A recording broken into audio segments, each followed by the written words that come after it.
Gina, who did we miss at the end? Did somebody come in late? You're still muted. Yeah, we saw those that last two. Oh, Mark's attorney came in at the late, and I was throwing a pizza crust to put my pizza in the oven. So my hands were covered with dough. So I ran and changed. And so Linda, Lisa, and I heard him, and he kept saying, "You ladies." I really wished one of you men had been here, because I think he kind of just thought it was odd that he was only speaking to ladies. But please just show up on time. I it's fine. usually get my hackles up at that sort of thing, but I actually didn't think that he was saying it disrespectfully. No, I didn't either. I thought he did as good as he possibly could. Yeah. Sorry about that. No, that's okay. How You late didn't. was he coming in? He was quite late. Well, He was 5-10 minutes late. yeah.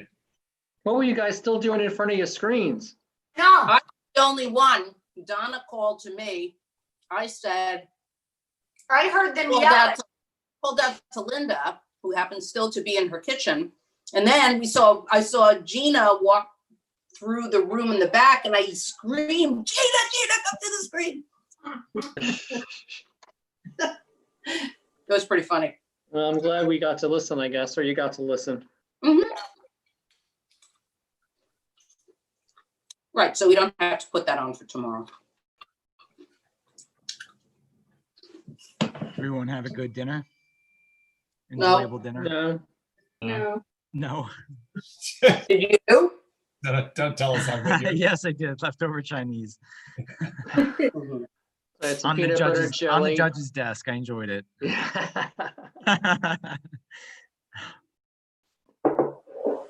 Do we have Gigi Medora?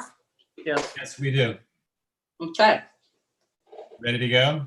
Yeah, let's Yeah, go. get started. Oh, John. I'm here. There you go. He's here. He's here. Oh, is he? Okay. There we go. Hey, John. Hey, everybody. John. How's it going? John always does costume changes. I just told you before, don't do that. I've told you 10 times today, don't. I thought you were looking at Linda. So did I. John's actually looking at you, Lisa, on my screen. Oh, no, Linda's in the upper right-hand corner for me. Oh, sorry. Welcome. Can you hear us? We can. Okay, great. Oh, thank you. So we're going to get started. I'm going to read a quick oath to get through, and then we'll go through your grievance. We have about 10 minutes to get through it. If we're still going at 8 minutes, I'll give you a 2-minute warning so we can wrap it up. Okay? Do you solemnly affirm that the information you're about to give will be given accurately and truthfully to the best of your ability to do so? Yes. Okay, Yes. let's go. Tell us about your property and why you're here. Okay, so we wrote a letter, which I think explains everything. I assume you have that in front of you. Yes. I don't know if you want me to Yes, we read have. that through, but so yes, we bought the property 4 years ago, and according to the best research we can gather, the valuation of it has decreased since then. There are some unique aspects of the property that probably aren't apparent from what you have. One of, and which I've mentioned there, that we're off 9G, a very busy section of 9G. Very loud. Which is not great. And also, although we have a 3-bedroom, 3.5 bath home, 2 of the full baths are actually off one master, which I think was charming to the prior owner, is a little bit weird. And then the other 2 bedrooms share a full bath with a half bath downstairs. We looked at the comparables and noticed that there wasn't really anything that seemed, I guess you do the best you can. There have been many more recent sales, and I understand they're using 2019 valuation information. but so we have some concerns about the comps that were used, especially, and so when we spoke with, we had an appointment in March and spoke with I don't know if that was with the assessor, with the company that put together the assessment, who laid out these comps and then said that he averaged all of these, which is clearly not the case. I mean, basically he took the sale price, increased its value because of a small addition, and then basically used that amount. So it looks like it ignored the comps altogether is what it looks like to me. And the one comp that was, that had an adjusted sale price that was higher than ours is of quite a different property than ours. It looks wonderful, but it's a significantly newer home, completely renovated, larger, in better condition, has a full basement that's actually complete. It has a bar and a pool table. It also has a brand new gunite pool and a tennis court. The tennis court alone, I mean, I just looked at a price of what does it cost to build a tennis court, and it's quite variable, but given what they spent on the house, clearly they didn't go on the low side, but that could be anywhere from $50,000 to $200,000. So I don't really see how that's I understand you try to adjust the sale price, but that just isn't a comparable, that's not a reasonable comp for our property. So we did some research and on the internet and looked at, given all of that, and the decrease in the value of the home by one estimate, 12% since we purchased it, we came up with the estimated value, which is just directly from realtor.com, which is $811,500.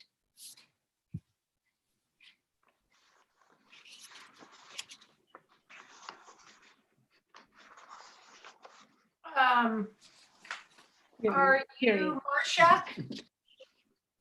Are I'm you Gigi. Marcia? I'm Mark. Oh, sorry, we should have introduced ourselves. Sorry. Oh, that's okay.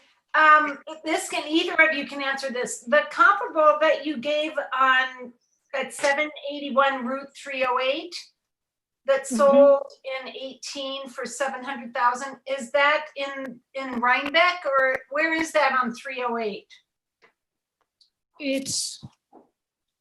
I believe it's in Rhinebeck, but I have the sheet for it here. Yes, it's in Rhinebeck. And the school district is also Rhinebeck. Yes. Great, thank you. You're welcome.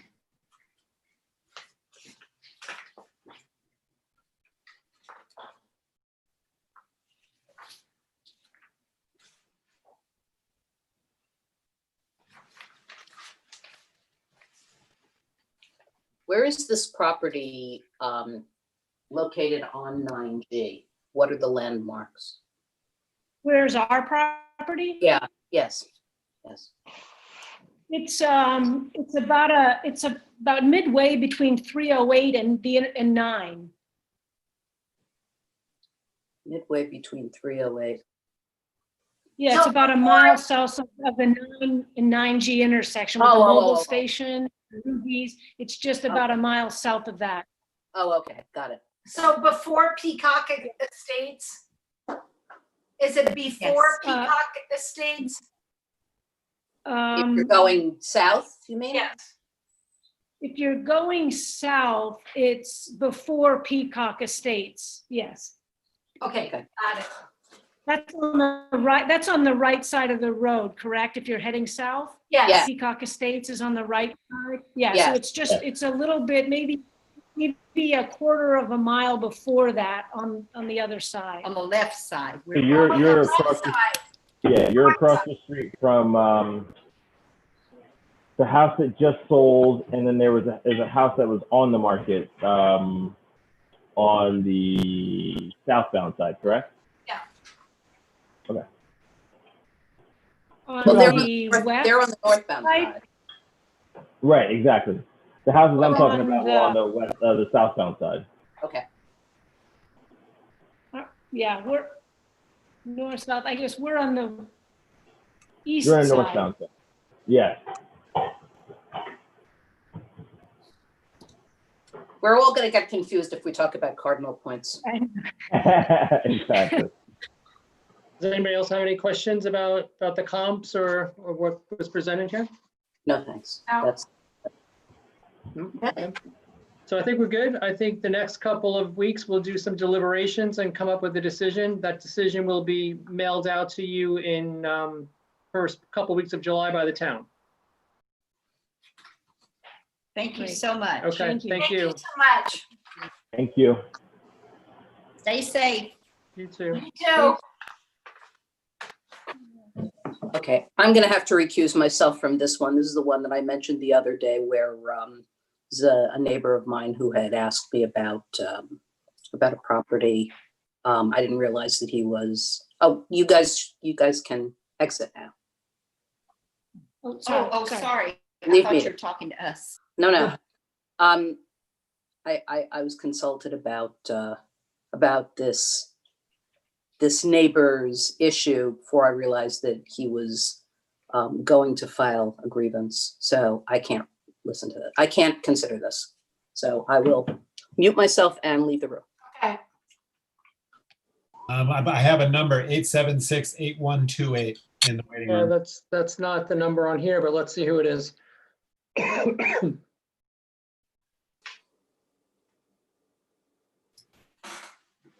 Hi, who do we have on the phone?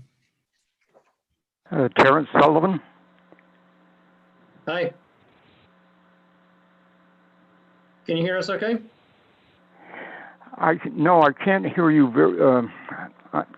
I'm a little hard of hearing, but normally I can hear people on the phone. But I'll try to speak up a bit. How I hear about you this? at a very low level.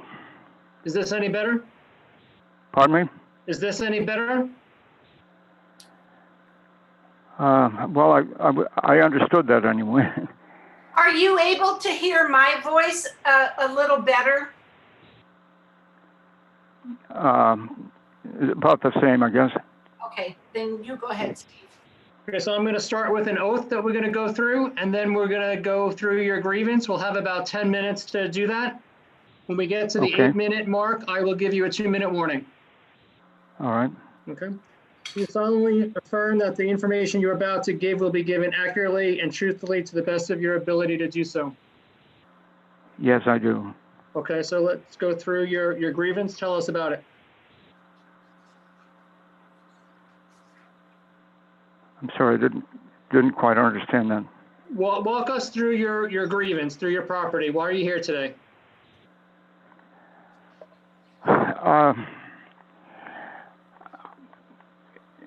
Every year I get a. Did you see my statement? Yes. Okay, well, I could just repeat that, but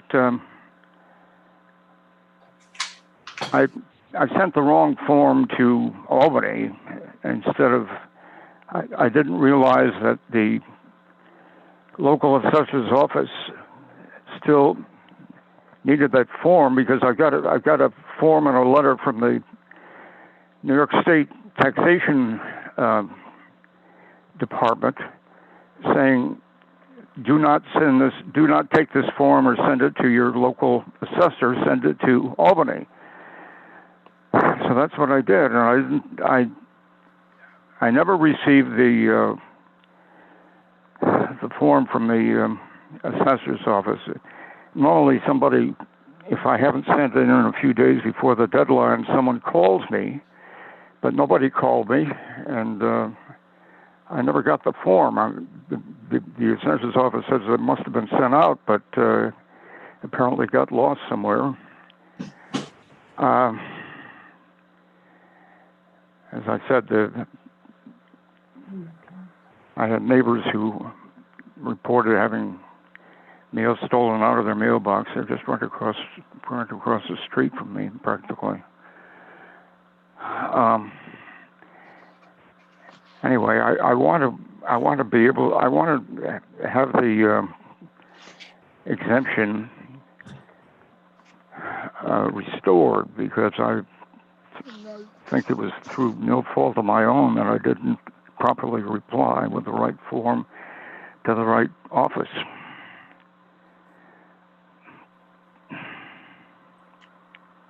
Matt, can you jump on? Yes, yep. So what Mr. Sullivan is discussing is there's two different exemptions for seniors. There's the enhanced star exemption, and there's also the low income senior exemption. The state has taken over the enhanced star exemption. So residents, if they need any additional information for seniors, they will send them a separate notice. We're no longer have a part in the processing of star exemptions.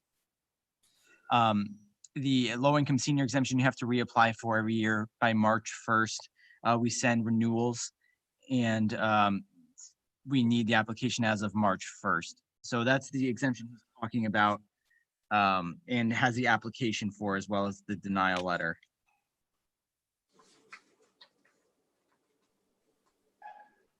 Okay, I didn't quite understand all of that.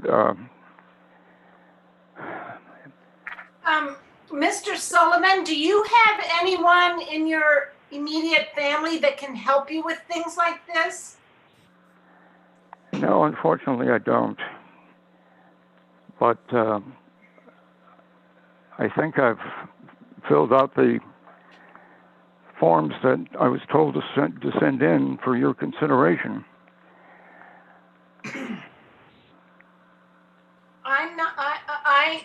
I can only speak for myself, but I'm not sure that we're the proper forum to make that decision. Is that correct, Matt? No, you can, and you can definitely, he provided the information, he provided the grievance, and he also provided the renewal that we would have needed. It's just after March 1st. So that's something that you can definitely deliberate on. And Okay, so we can deliberate. That's great. Yes, we'll deliberate. Okay. He's sent in requested information. Okay.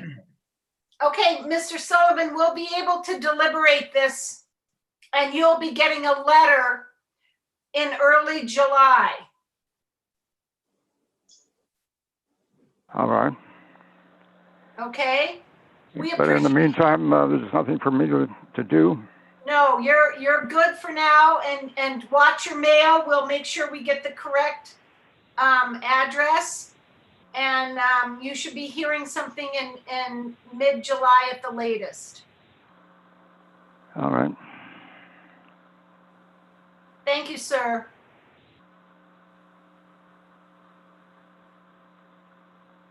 Okay, so that's it. That's it. We're all set. All right. Thank you. Thank you. Bye. Bye-bye. Bye. Neil Talbot. I think that's your next one. It's supposed to be Neil Tabachnik. And I have a Robert Miller and a Dawn.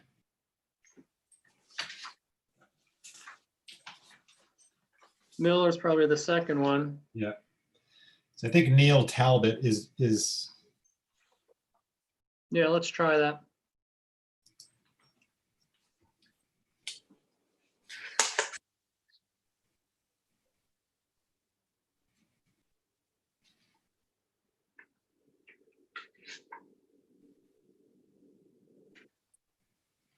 Unmute, if you could, Mr. Talbot.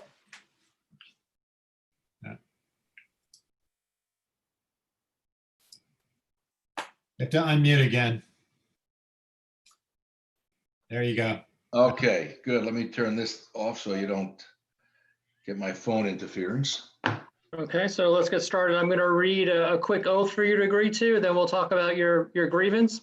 We'll Yes, have 10 minutes to do that. I'll give you a 2-minute warning if we get close to the end, okay? good. Okay.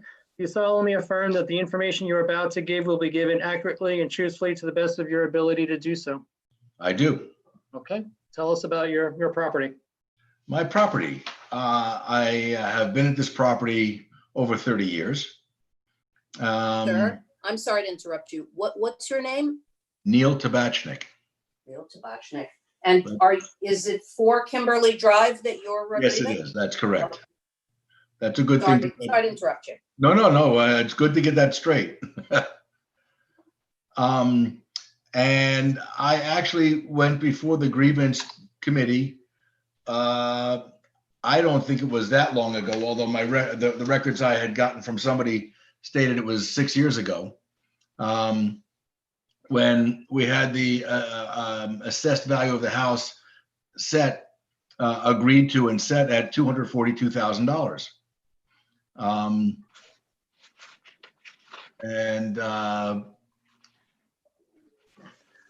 And I don't see how the house value of it's a 3-bedroom, 1-bathroom house, approximately 1,700 square feet, built around 1900. And there have been no expansions, no additions. We just do general maintenance for the house. So for the value to escalate $138,000 in 6 years So seems extreme. what's the assessed value that you're grieving? $380,700. 380,700. Okay, The assessed value had been 242. right. And that was the amount that had been agreed upon between me and the grievance committee when we met. And I could have sworn that we met, maybe it was only 3 years ago, unless they kicked back the value retroactively. I don't understand, but. I'm sorry, what was that revised assessment, Lisa? It was 380,700. Okay, thank you. So there's been no change to the property, and for the value to have appreciated that much, it's a lovely number, but we haven't done anything to the house to help that type of assessment and that type of appreciation. And the fact that it was just done 6 years ago, according to the records, just seems monumental. So, Mr. Tabachnik, is it your belief that in the 6 years since you had the previous grievance and the valuation was set at 242,000, that the property has not appreciated at all in value? Yeah, especially in light of what's going on now. Well, I don't like now. You couldn't show a house now, but that's not the point. The point is we haven't done anything to the property to sustain that sort of an appreciation outside of painting. So do you think there's been any appreciation at all? Probably some. So what would you say it was? I'm not in the real estate business. I don't know that answer. Okay. So you don't even want to. I'm not a professional. What would I like to say? I'd like to say, sure, it's gone up $10,000. Okay. All right.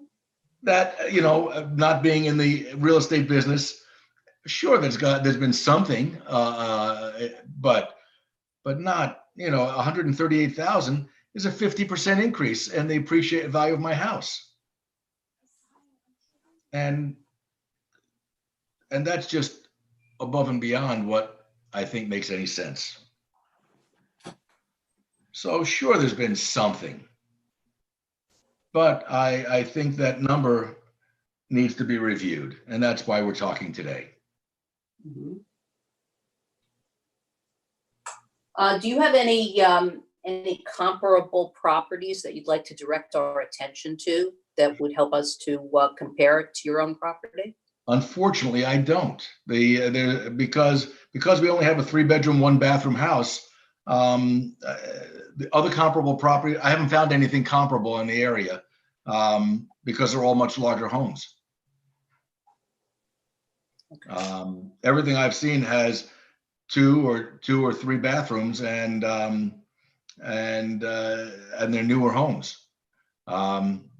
So they don't have our mice. But that's not an appreciation or a depreciation. That's just mice. Yeah. But we haven't done anything, as I said, materially to update the property and And that's why I just think a 50% appreciation in the assessed value is far above what I think makes any sense. And again, I'm not in the real estate business. I don't have that information available, unfortunately. And I know I tried to get it, but I couldn't get it in time for our hearing today. Okay. Is there So- anything else you want us to focus on particularly? 1,700 square feet, 3 bedrooms, 1 bath, and an old house, 1900, built around the year 1900. I don't have anything else that I can tell you other than, the appreciation I think needs to be reviewed Okay. based on the facts. Anybody else have any comments or questions? I'm good. Okay, so the next thing that's going to happen, Mr. Tabachnik, is that the board will start its deliberations Monday. We'll probably be deliberating over the course of the next week or two. And then we'll reach a determination on your grievance, and the town will be sending those determinations out around the first week of July. So you can look for it the first or second week of July. Is there an opportunity if I get the any other comps to send that to you for inclusion in this review? Well, if you have comps in mind that you can get to us by first thing Monday morning, then we would at least have the opportunity to review them in connection with your grievance. But otherwise, I would say, there's not really much point. Those should have been submitted with this. But if you can get them here by Monday morning, we can include them as a courtesy. Okay, let me see if I can pull it together. I Okay. certainly will try. I appreciate your consideration and look forward to hearing from you. Okay, Now, thanks. the email that I'm going to send it to, I guess would be the same the assessor email that I Send it to Donna Van Voorhees. She's the assessor's clerk. said She's again. Her name is what? Donna Van Voorhees. Oh, yeah, sure. Got it. Assessor's email works also. That'll go to me and Donna. Terrific. Okay. Thank you for your time. You're welcome. Have a nice weekend. You too. You too You're as going to well. be working all weekend, but enjoy. Bye-bye. Bye.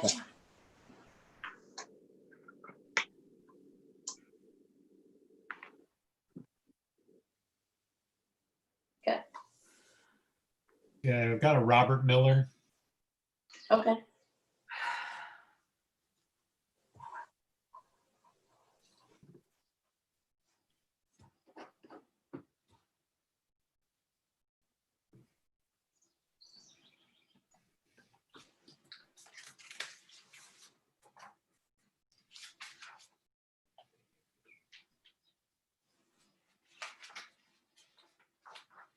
Robert, can you hear us? Hello? Yes, I can hear you. Can you hear me?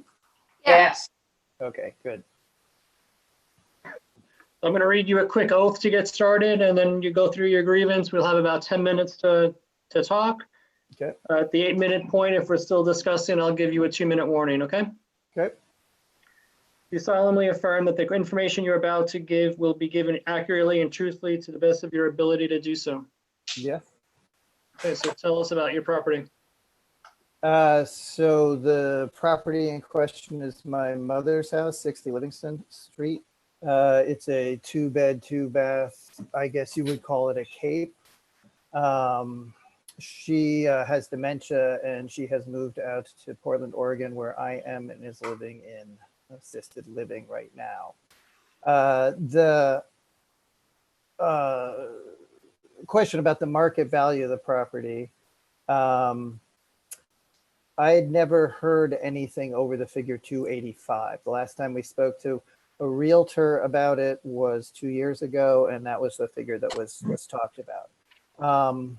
It's a small house. I mean, I can list the liabilities, which are that starting with the basement, it has a rubble stone basement that's mortared, but it has a non-mortared brick floor. It's damp. It's a partial basement. A good portion, of the house is actually built on top of a slab. The second floor has a sloped ceiling, so there's a little bit of a headroom issue. It has an underground oil storage tank, which I've been told is a real liability when it comes to selling it. The lot itself is sort of an unusual shape. Starts out with maybe a 5-foot setback on one side, a driveway setback on the other, and then it tapers as it goes back. Those kinds of things seem like they're sort of detriments. The houses, looking around at, on your list of valid sales, what I found was the houses that I sent you, they're a little bit smaller, but I feel like they're more comparable. They're the sort of the most comparable ones I could find. The 30 Orchard is a ranch, 0.34 acres, garage, 1790 square feet. It sold for $287,500 in April of 2019. The other houses, there's a Cape Cod, an old style, a cottage, and a Cape Cod. They all sold below 300. Well, one of them sold for 321, but two of them sold for below 300,000. One sold for 250. The one that sold for 321 has 0.29 acres of land, has similar square footage, has a full basement. If I look at the pictures online, they're kind of the more comparable things that I see. I'm not exactly sure how the grievance process is supposed to work. I don't know how the market value was determined for this house. If I look at the usual, software site culprits of the Zillows and the Realtor.com, I get prices of 251, 289, and 303. If you would like, I can show you just a sketch of the first floor so you can see what areas, when I talked about what is built on a slab, what has the most of the main floor has a 7-foot ceiling too. So if you'd like to see those, I can show them to you. Yeah, I'm not sure what else to say. Is there, is it empty now, Mr. Miller? No, it's being rented out.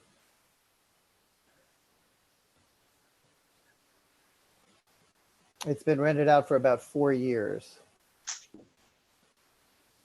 Livingston.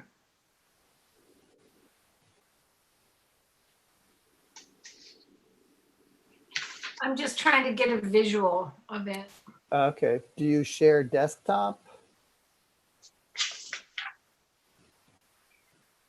I just pulled it up on Google Maps. Yeah. So I mean, I think if you look at that one and then you take a look at which one is this? At 44 Violet Place.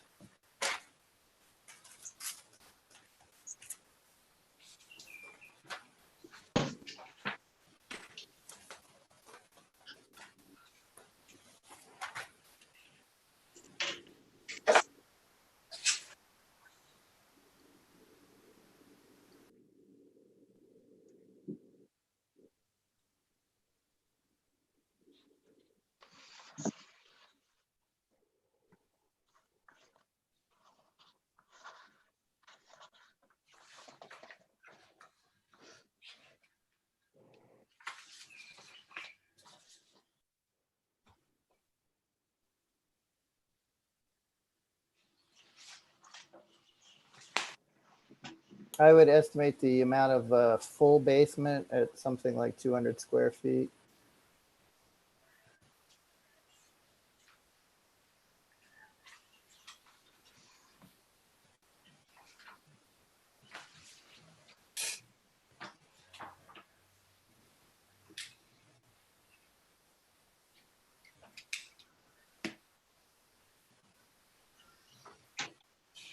Any more questions for Mr. Miller? No. Oh, I'm good. Okay, good. So the next step in the process is for us to do some deliberations over the next week or two. Okay. You'll get a letter in the mail from the town in early July. All right. Is there any chance of sending any more? Because as I said, I don't know how you arrive at the sales estimate. When I looked at your valid sales, I saw that they all incorporated a sketch describing the area of covered porch, the area of full basement, the area of rec room. Can I send you that?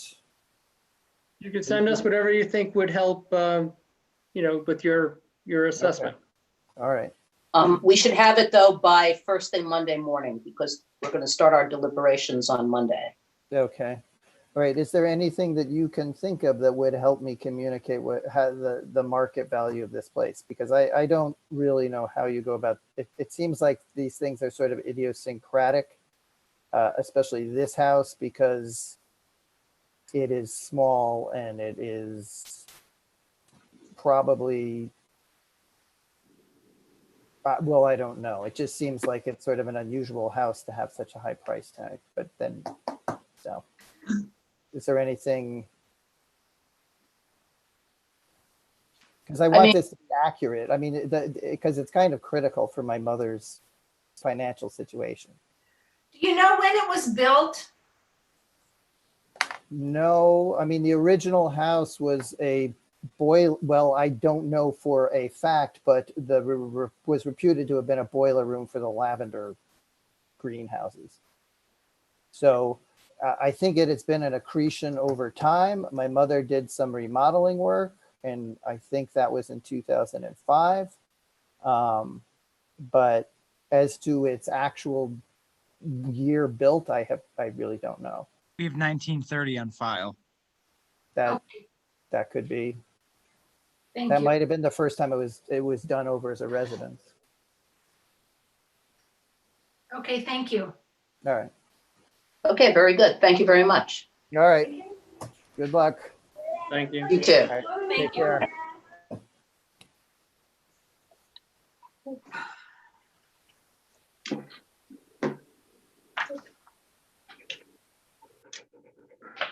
Dawn in the waiting room. Dawn. Bring her in. Wait. Do we have a number or something for her?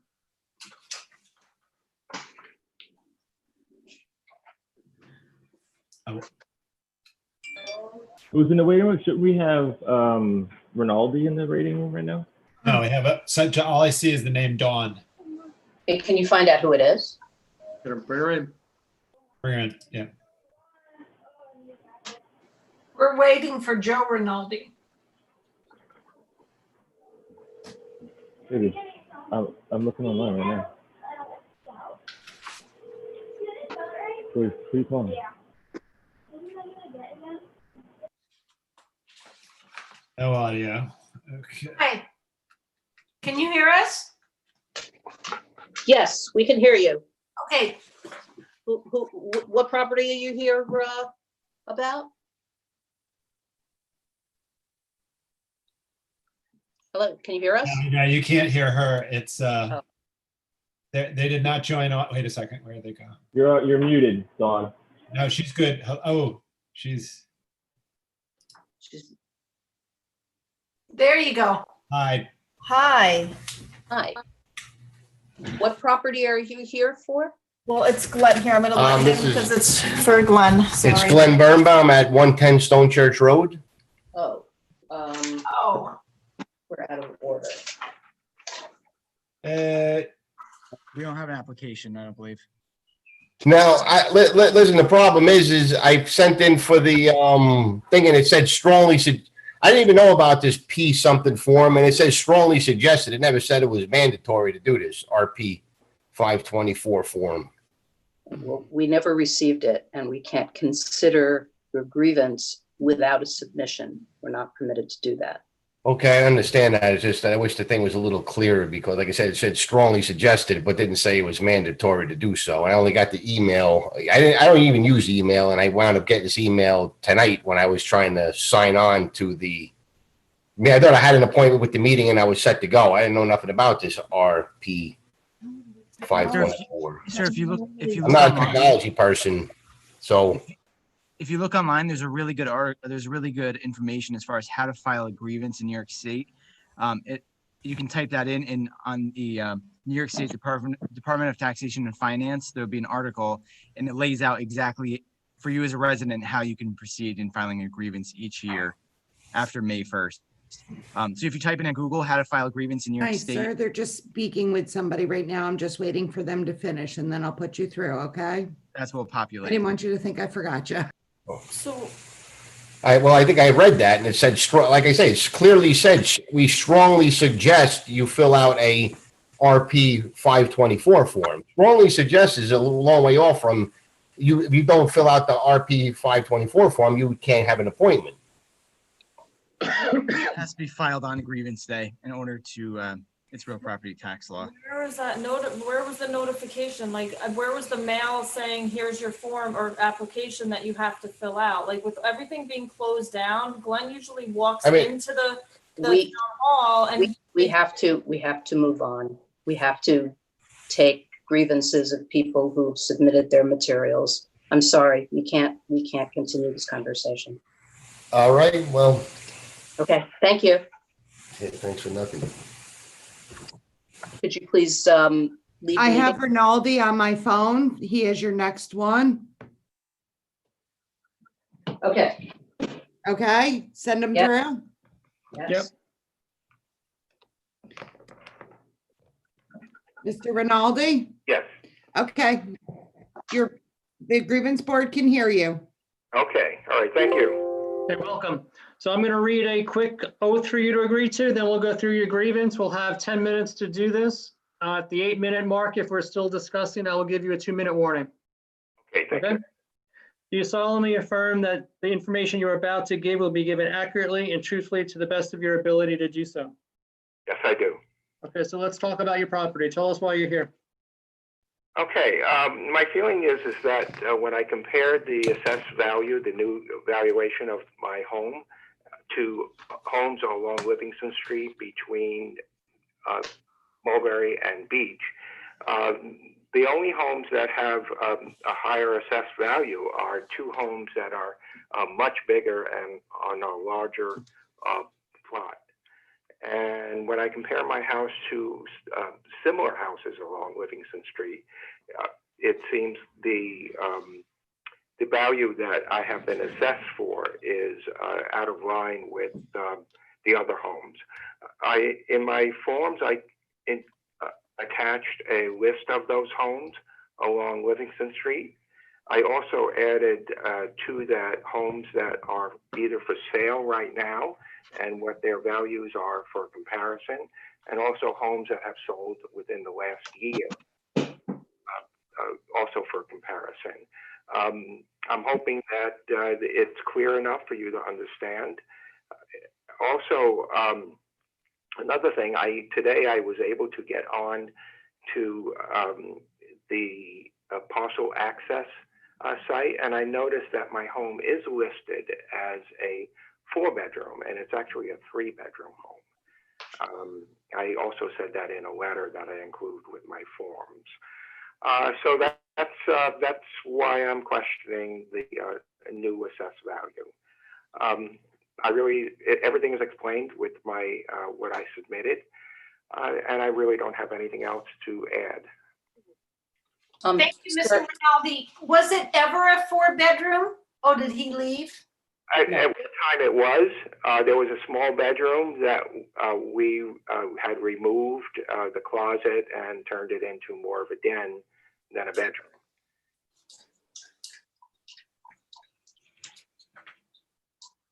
Okay, thank you.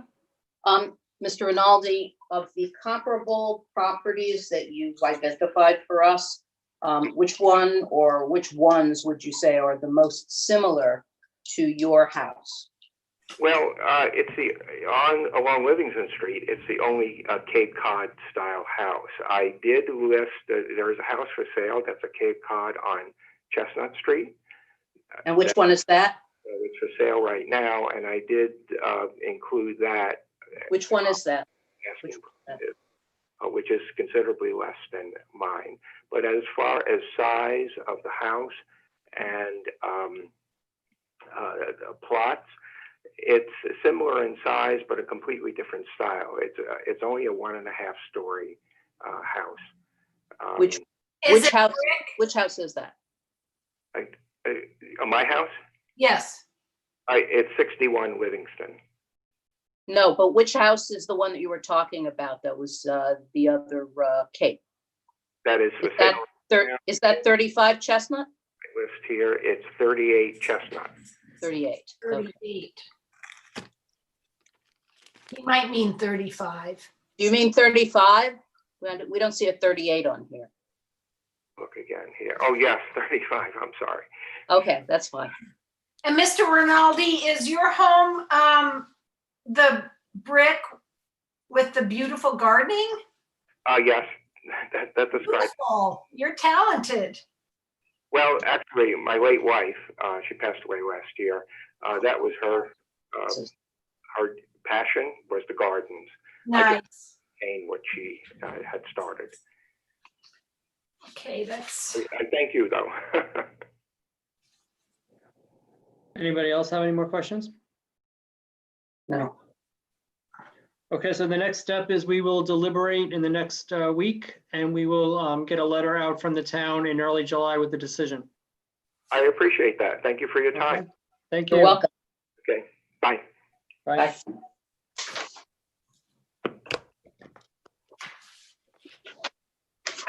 Okay, now we're So- gonna shoot for Sheldon Sheldon? Walters. Are we gonna stick him in here for Paul Schaefer's spot? Did I make that? Who's Sheldon Walters? He was someone we missed from Wednesday. Oh, Is that Is correct, he- Donna? is he here? Is he- I moved that map. And There's no one in the waiting room. Okay, I'm gonna eat the rest of my pizza. I thought we were adding him to Saturday. Yeah, that's what I thought too. Oh, okay, my bad. No, So that's we have okay. a break now. Yes. Well, 14-minute break. Oh, great. Okay, Good, thank you. thank you, Donna. Welcome. Have a fun break. Yeah. Gonna feed my dog. I'm a mess.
Steve, how come you have a very good COVID haircut?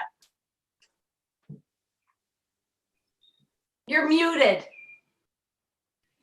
What's that? How come you have a very nice COVID haircut? Because my barber came to my house and we did it on the back porch. Get out. Looks really good. Thanks. I was getting crazy.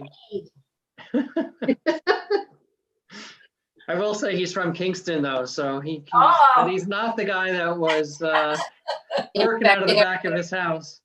Yeah. I mean, Well, he had a mask. I had a mask. We were outside. Perfect. Yeah. I have no problem with that. My son Will tried to shave my son Reed's head today with his straight razor. The very first one, he took a big chunk of skin off of his scalp. Oh, no. Ouch. No. And then Will said, but I got better after that. I'm like, hope so. God. Aren't you supposed to practice on a watermelon or something?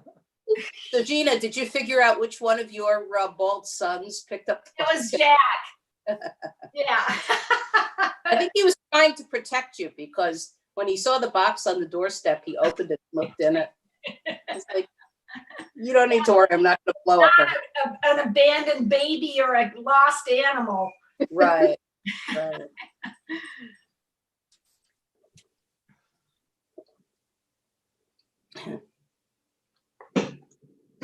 Do we have anybody waiting for us? Yeah, we have Joseph Button and Christina Luke. Okay. Joseph Button is next. Right. Let's start. Okay. Linda, you there? I'm here. Yeah. So I'll catch up. I've left my glasses. Go sit down.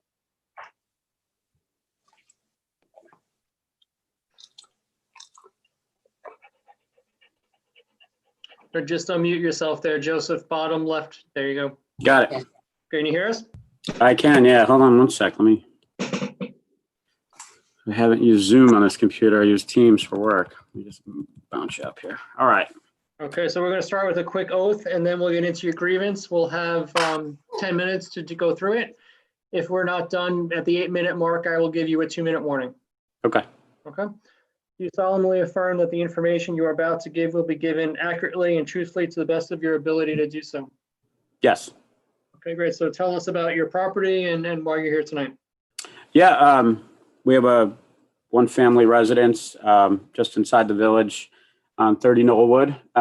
The assessment, I believe, was the new assessment was $597, which was significant over our previous assessment of $385. You know, looked at that number, talked to people, actually had met with your assessment company to discuss that, provided them with a an appraisal that we had done for a refinance, but it was older, like 5 years ago at that time, which I think was probably it might have been at 480 or 520. I don't remember the number. More recently, though, when we saw the 597, I kind of, you know, after talking to them, thought it might be reduced a bit, knowing prices had come up, went in recently to, if the value of the house was that much, to take some money out and refinance. And actually had a refinance loan set up for that amount, but then the appraisal came back at 500, which is what I provided in the paperwork. So that was just a recent appraisal, you know, about a month and a half ago. You know, that's the main thing I was looking to do, was to reduce the appraisal to that value. That 500 appraisal was based on comparable sales. They also had I think a number they came to based on, I forget the term here.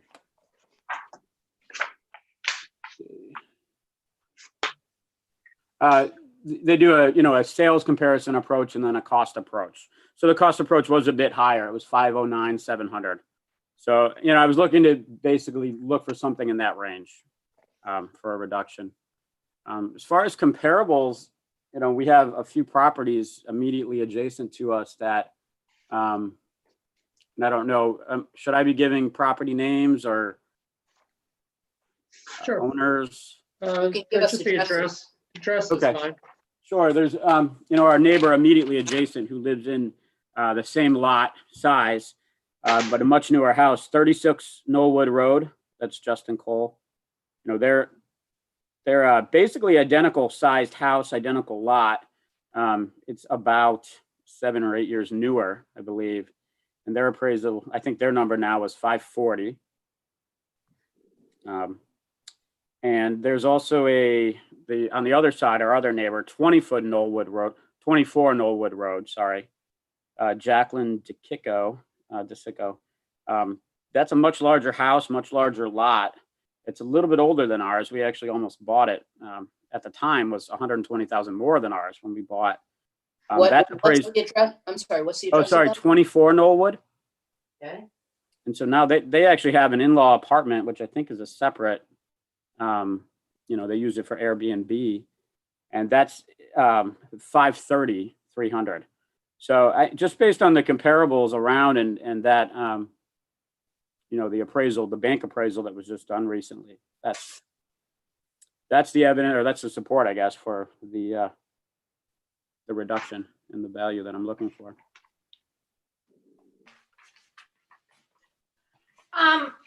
Joe, I just have one question. Do you mind if I call you Joe? Oh, no, that's what I go by. You said that your last assessment for 385, was that last year or was that? No, that was the purchase price of the house back in 2010. There had been the last assessment for 500 was just recently, and I had we had taken out a second mortgage, like I believe it was 2017, late 2017, and that appraisal was in the same range, maybe 515, 500. I don't recall the exact number. I don't have it in front of me. Okay, so you bought the house and are you the only owner? Yeah, since the builder. So you bought it for 385 in 2010. Yep. Okay, great, thanks. That's all I have. I have nothing else. Okay. So the next step in the process is for us to do some deliberations over the next week or two. We will get a decision to the town and the town will send out a letter in early July. Okay, great. Okay. Thank you. Thank you. Guys. Have a good night. Take care. Have a good weekend. You too. You too.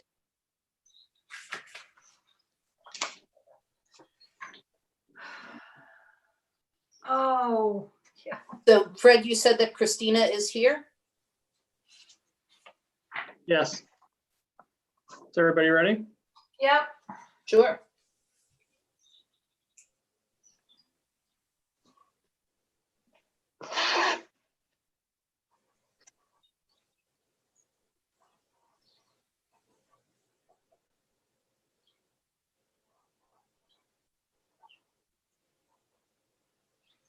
Hello? Hi there. Hi. So let's get started. I'm going to read a quick oath and then we go through your grievance. We'll have 10 minutes to do it. If we're still talking at 8 minutes, I'll give you a 2-minute warning, okay? Okay, thank you. Okay. You solemnly affirm that the information you're about to give will be given accurately and truthfully to the best of your ability to do so. I do. Okay, let's get started. Tell us about your property and why you're here. Okay, my assessment went up 178,000 for my property on Route 9 North. It's the second most north property for the town of Rhinebeck on Route 9. It has looked like it's been under construction for a good 10 years or so, but construction actually halted back in, it was around 2012. There was still some interior things going on until 2014 when absolutely nothing was done after that point. Back in the year the taxes were due in 2014, I don't know if that's considered the 2012 taxes. My assessment was up to $50,000. And I went in to grieve it because the house was still essentially under construction. But like I said, it was halted at that time. And Mr. Ruger said that he knew that that would get me into the assessor's office to talk about my building permit and what I was going to do with that property. And we had made arrangements that he was supposed to come and assess the property. He never did. And so that increased 50,000 stayed in books. And I told him the problem with the assessment was that once I put stone siding on the building, that Rhinebeck would think it was worth $1 million. And he said that it doesn't matter what siding I put on, that it wouldn't change the value of the property.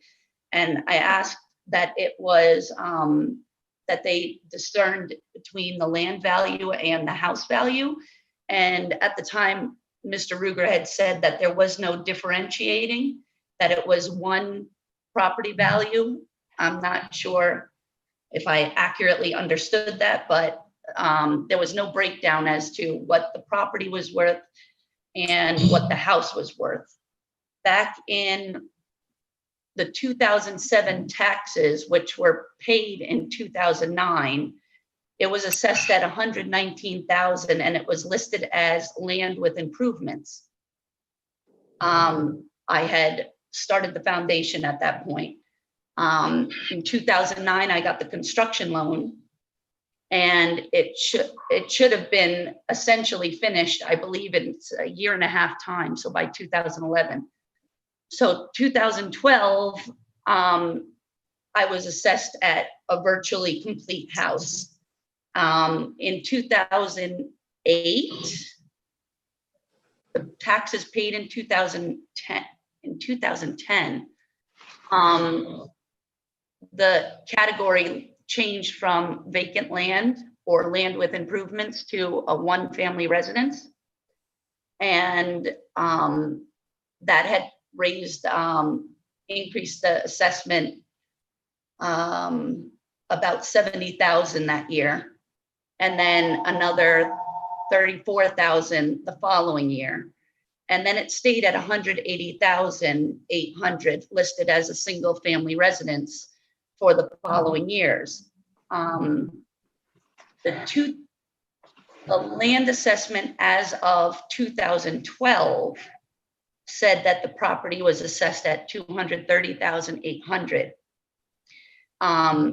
Those were the taxes that were paid in 2014, and that was when Mr. Ruger had said that he wanted to get me into the town to discuss what was happening with the building and why there wasn't a building permit. And I said, well, that construction had ceased at that point, but the only thing that needed to be finished was the siding, which I had wanted to be stone. The inside is virtually complete, and it has been the exact same structure and property since 2014, 2015. My taxes continued to go up in, I don't know, in 2017, it went up 20,000. But the amount I was paying did not increase because it was only at 92% market value. Then in 2018, it went up to 265,300. But again, I was still paying the 230,000 valuation because it was only at 87% market value. And that was the same for last year.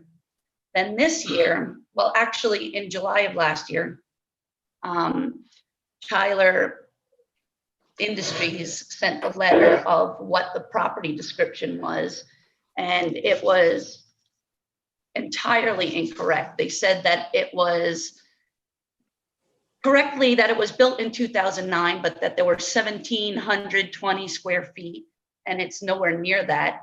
It's a 24 by 38 house, 912 square feet on that one level. And then I explained that there were storage trusses above the bedroom and bathroom area. Otherwise, it's all cathedral ceiling. And they listed, I guess it was updated because when I look at the specifications on the map now, it says that there are 330 square feet in that 0.7 story. so that it's a 1.7 story building, and that 330 space of living is in those storage trusses. I don't understand how they compute that. There is no access other than putting a ladder up to get to those storage trusses. The property assessment for, according to Tyler Industries, was at 179,100 for the 6 acres. I purchased the property at full market value back in 2003 for 65,000, actually a little bit over full market value. And that was subdivided off from Myrna Smoot because she had owned that and Old Millhouse Antiques, the property just north of mine, which is another 4 acres. And this property she let go because it's essentially useless for another business, and she was busy running her antique shop out of there, and the barn that was on the property had already burned down. And so the only improvements I made at the beginning when I first purchased the property was to clear out the barn, and I put up that small shed, which they also said it was constructed in 2009. I had a variance, I don't know, it was at least 2006 that was up. That was before the house. And I assumed also constituted for the increase in assessments early on was the clearing of the property, the removal of that old barn and the shed. And so even at that point, when the property was entirely cleared, it was only at 106,000 assessed value. The property sits behind a guardrail. All of the road frontage is on a guardrail. The culvert from the neighboring properties and across the street dump into my property, into my front yard. So anytime it rains, that is where all the rainwater goes. Both of the properties on each side, north and south, are much higher than my property. So there is a lot of useless wet area. It's a shared driveway with my neighbor that has the antiques shop and also a 2-dwelling house. And so they have a U-shaped driveway. I have an easement onto 10 feet of their driveway. They have an easement onto 10 feet of my property. And so you have traffic in and out all day long. When the antique shop was open, you would have that traffic coming in and out of the driveway, and also the multiple families that live in the house of the neighboring property in and out on that property. Christina, we're sorry to cut you off. We're about 9 minutes in, so can you just wrap up with, and then we'll see if we have any questions. Okay, so the only being behind the guardrail and so low, the property assessed at 179,000 is crazy. LeGrand Realty, LeGrand has almost exactly the same acreage, also behind a guardrail, but they're not listed as Route 9 because they have their own private enterprise drive. But that property is very similar, except that they extensively filled it, and so they have a bunch of buildings on that property. But their assessed value for that almost 6 acres is 99,900. So that's nowhere near the 179,000 that I'm paying for it. And then my house is a 1-bedroom, 1-bath house that doesn't have a CO. I'm not living there. I have never lived there. There's never been a CO on that place because I was told that you had to finish the siding in order to get a CO. And there's no way that it could be sold at 408,000 right now. I would be very tempted to hand it over and walk away from my lifelong project here. Have you ever provided them with photographs of that upper storage loft, the interior? Mr. Ruger was supposed to come in at that time and reassess and take a look at what was inside. But at that point, the house was at a standstill. And so it looked like a construction zone. I don't see how that would have made a difference. Okay. In terms of the property, just because even if you included that space, 330 square feet, it's not as big as the neighboring houses, and the neighboring houses are all assessed at about 125,000, 150,000 for the actual house portion. And for them to say that 1 bedroom, 1 bath house, 912 square feet is worth, what was it? I don't even know, $230,000, something like that. Just really excessive. You're asking for 230. They are. Wow. Overall, with the purchase of the property and the construction of the home complete, it should have been about 230,000 complete. I didn't finish the siding. I have a $200,000 mortgage on the place, but I didn't get that last $25,000 payment because the siding wasn't finished. So. Okay, well, thank you very much for presenting this. The next step will be for us to deliberate. We'll do that in the next week or so. The town will send out a letter with the results in early July. I had a really hard time logging on with this. I had just recently submitted my my paperwork to the attorney, and I didn't know how to get on to the Zoom meeting because I didn't get a link initially. And I was planning on inviting him. Do you know how I would go about furthering? If there's something that he wants to submit in writing to us, he can do that before the first thing Monday morning at the assessor's office, and we'll take that into account. Okay. All right. Thanks very much. Thank you so much. Have a good weekend. Good night.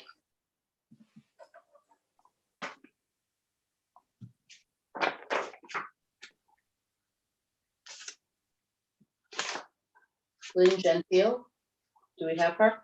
Yep. Okay, let's go. There's a thunderstorm coming through the area. It looks pretty violent. Yeah, I see it. It was supposed to start at like 6, they said. Or, I mean, I guess now for a while. I'll be right back.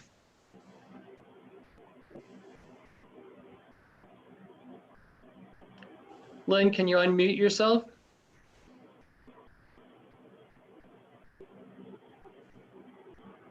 Lynn?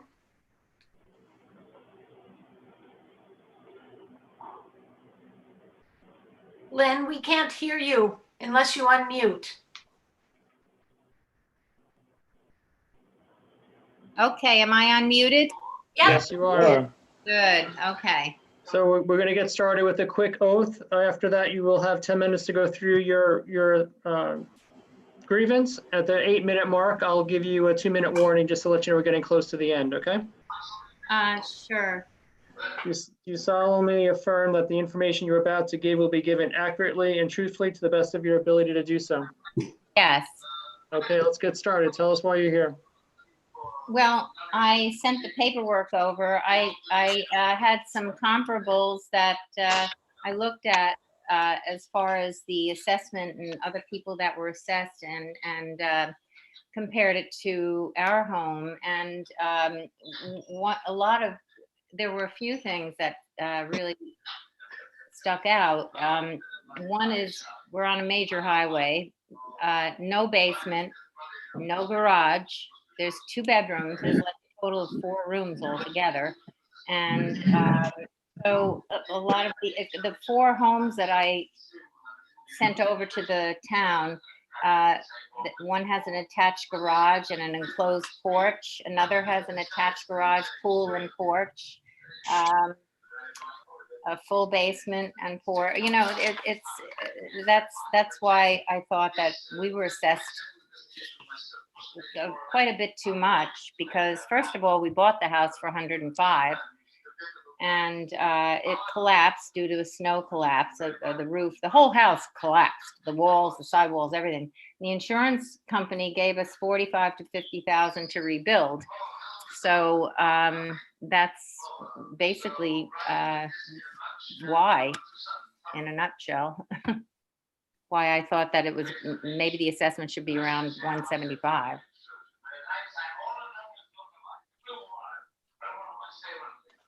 Hello? Yes, we're here. Okay. And we, Lynn, we do have the comps that you sent us. We all have that paperwork. Uh-huh. And I circled things that I felt were relevant to making my decision.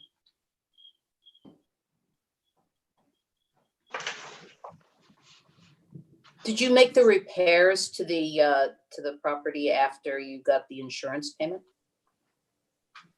Oh, yeah, sure. Yeah, well, yeah, there was no house basically. So we rebuilt according to the original house. So we didn't enlarge it. There's no porch, no, not even a patio, you know, it's still a small home, no basement.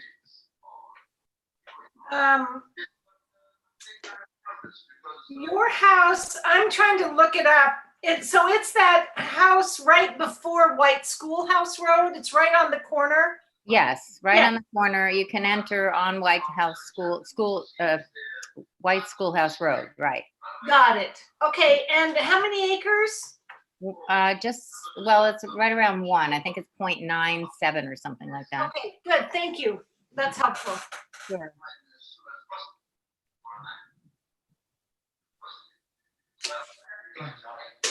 Anybody else have any questions? No, thanks. Okay, so Lynn, the next step is for us to do some deliberations and come up with a decision. The town will mail that decision out to you in early July. Okay. Thank you very much for the hearing. Thank you. Thank you. Bye.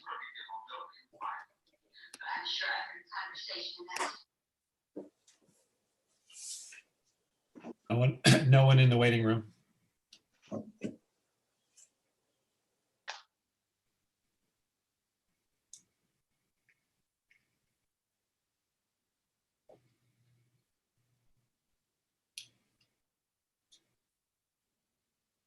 We have a 10-minute break, right? Yep. Another one? Great, I'm gonna Next run is out and see if my phone's outside. John Pomichter is next at 7:40. Yeah.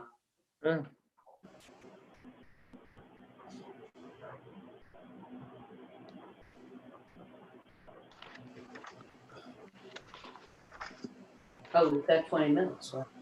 Actually more. No, less. 7:26 now. Right. Yeah, about 15 minutes. Okay.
Did anybody else see that flash? No. There's a huge flash right by my house. Where are you? Off of Hook Road in Lemon. Oh, okay. I'm in Sapasco, so we just have a little sprinkling right now. Although I hear the thunder. Yeah, it's coming. Coming from the southeast, southwest. Some yellow parts. in the radar, so those will be pretty strong. Yeah, they will.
Got a 8765730 in the waiting room.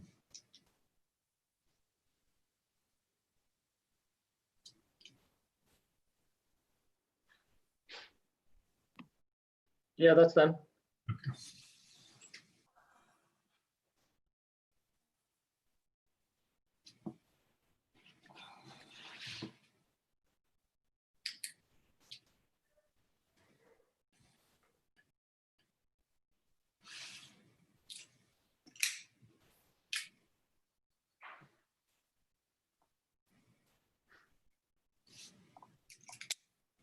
Seven more.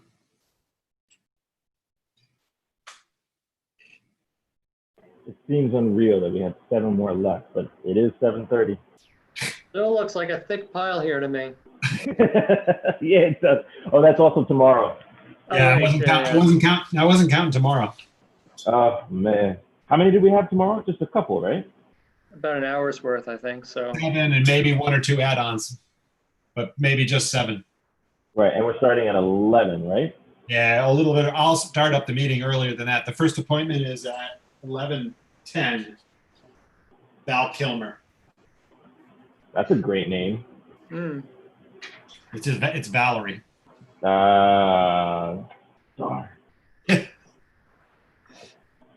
John, Yes, ma'am. did you hear that I'm bringing a carrot cake for us for our deliberation on Monday? I did not hear that, but I am ecstatic about that. Okay. I will come hungry, and that could be my breakfast. Can I come? Yes, we'll save you a piece in the refrigerator.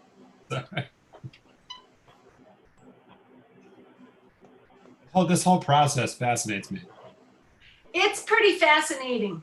It is pretty fascinating. And frankly, with all the tension out there, everyone has been super good. We've only had like 2 or 3 obviously disgruntled people that let us have it. Right. We usually have that many with way normal less day. people. Yeah. And only one person was rude. Everybody else was extremely polite. So well behaved. Yeah. I should probably have more faith in us humans. Is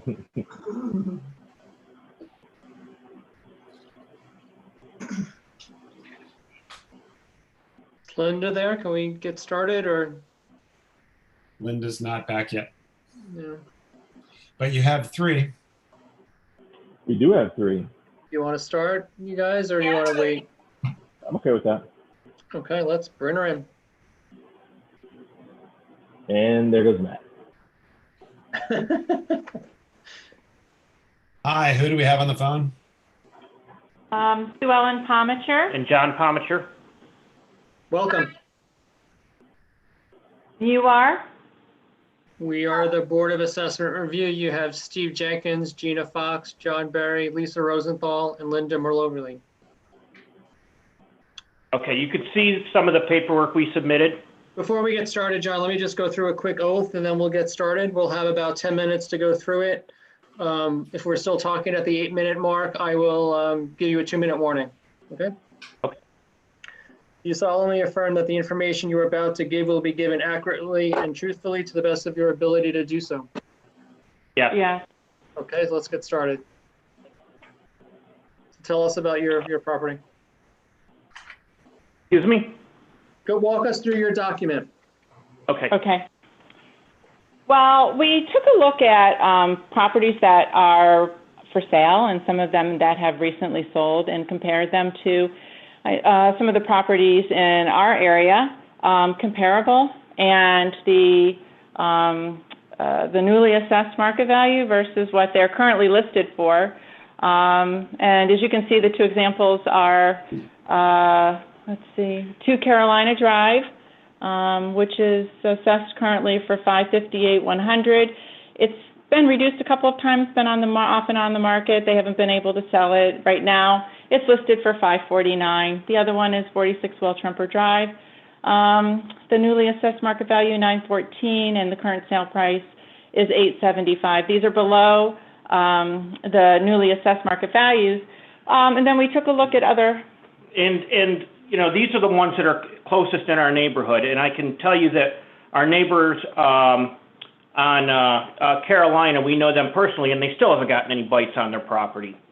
We then looked at some of the other homes for sale, and as you can look at the numbers just as easily as I can. And, you know, some of these, look at 67 Mill Street. It's for sale for almost 1.7 million, and it's assessed at 782. Some of these numbers are just unbelievable to me and a little bit ridiculous. I don't know how you can, how we can be assessed at 110%, 120% of our market value, and other people can be assessed at 40 to 60 to 80% of their market value. We also looked at a couple homes today that recently sold, and I can give you the number. One is 8 Sarah Court, assessed at $649, sold in March for $1.11 million. 27 Chestnut in the Village, assessed at $463.2, sold in March for $558. I mean, and we can go on and on. These are just a few that we looked up. Unfortunately, we're in the Village. We're south of South Street, and things just aren't going, and the market value is nowhere near what they are in the rest of the Village and other parts of the town.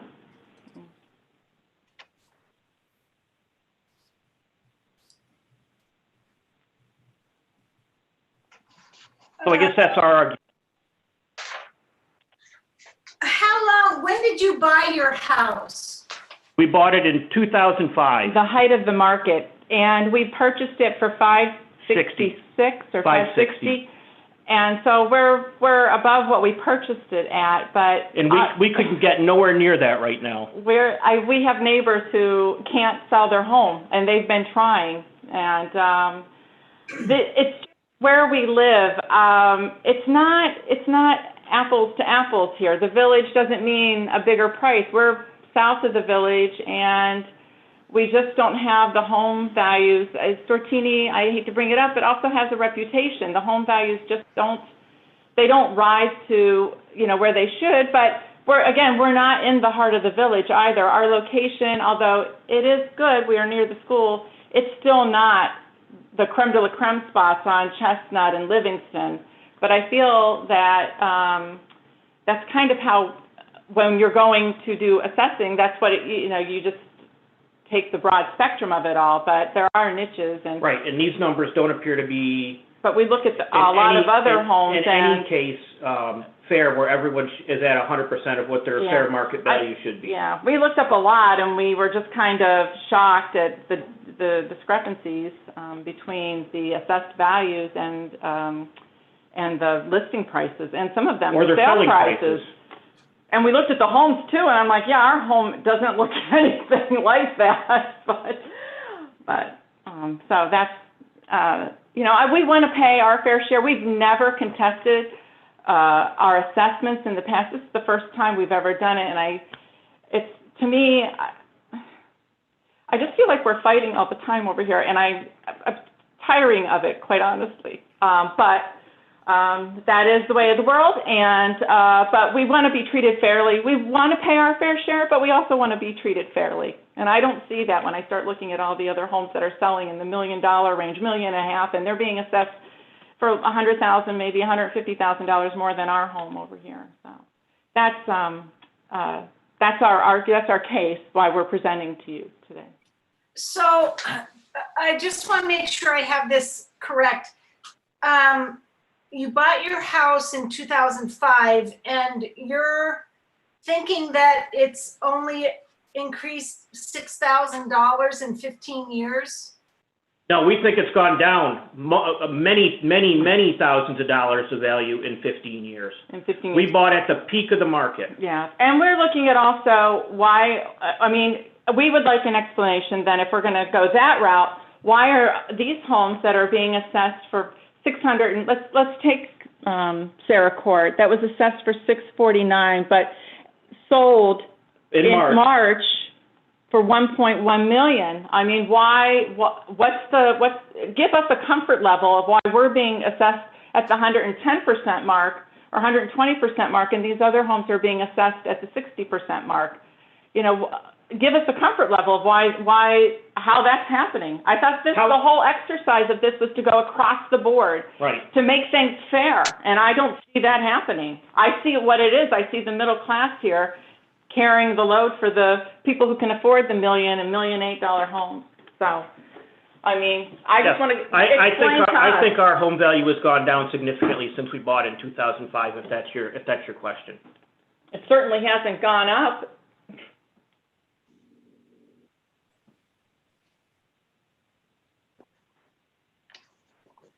Anybody else have any questions? No. Oh. So the next step in the process is for us to deliberate, come up with a decision, and the town will mail out that decision in early July.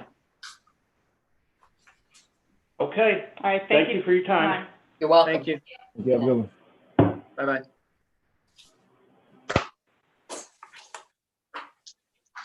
No one in the waiting room. I think we're looking for Brennan. Yes. Well, it's a little early. Yeah.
If I could rotate this camera, it would show you that Donna has you all set up for deliberations in the court. Let me see if I can spin it. She spaced the tables out so you all can kind of be spaced out when you come in. Great. That Just come looks in. good. Just come in through this door. And then you'll sit over there. So you're all set up.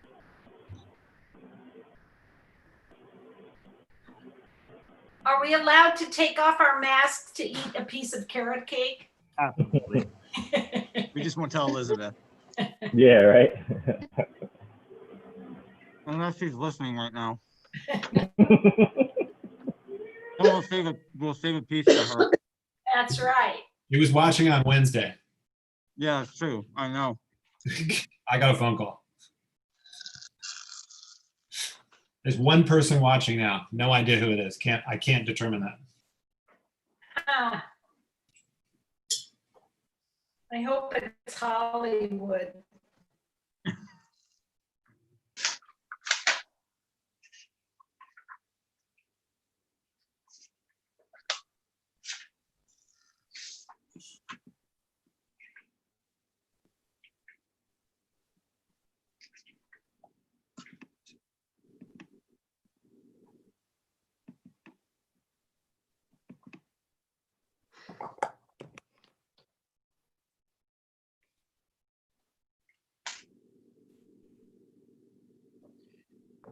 I got a hold of Sheldon Waters.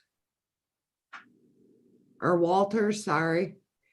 He is unavailable at 11 o'clock tomorrow morning, but he can at the 12:20. So I just tacked him on to the end of the day. Donna, is it hard for you to find out about where he was in the first day so I can look through and find his paperwork? No, he was approximately, hold on one second, Gina. Okay.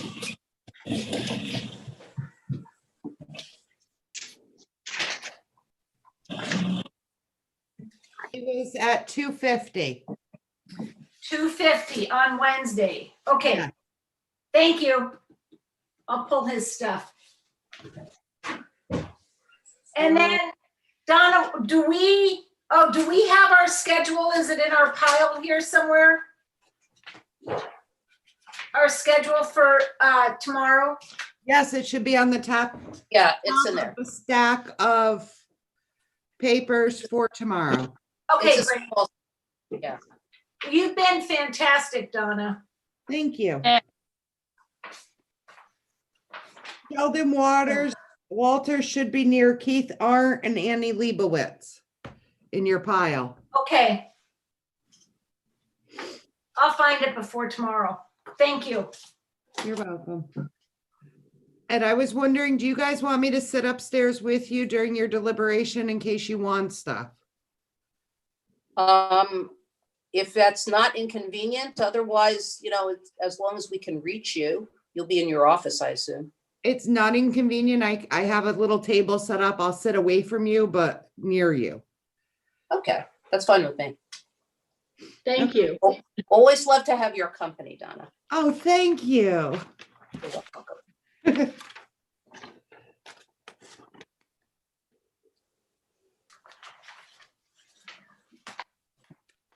All right, now Brendan's late.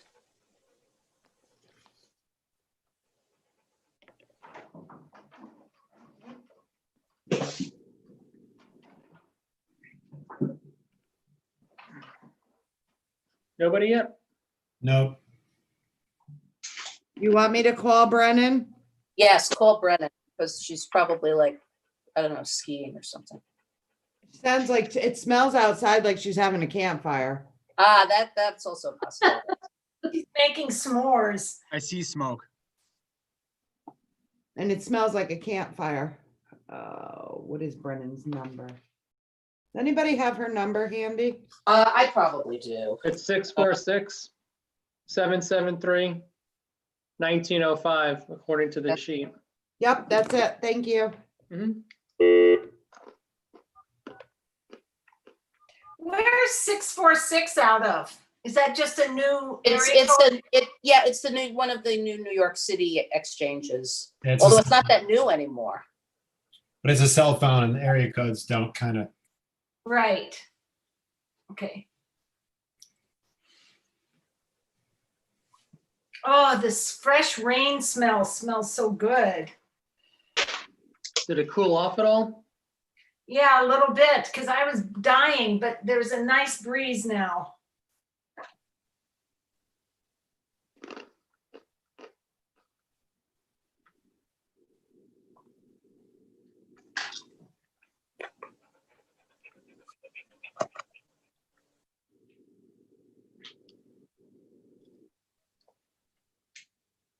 I got her machine. I'm leaving a message.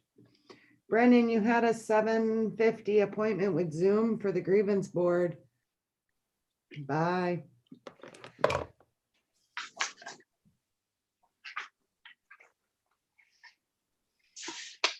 I'll be right back. I'm gonna go outside.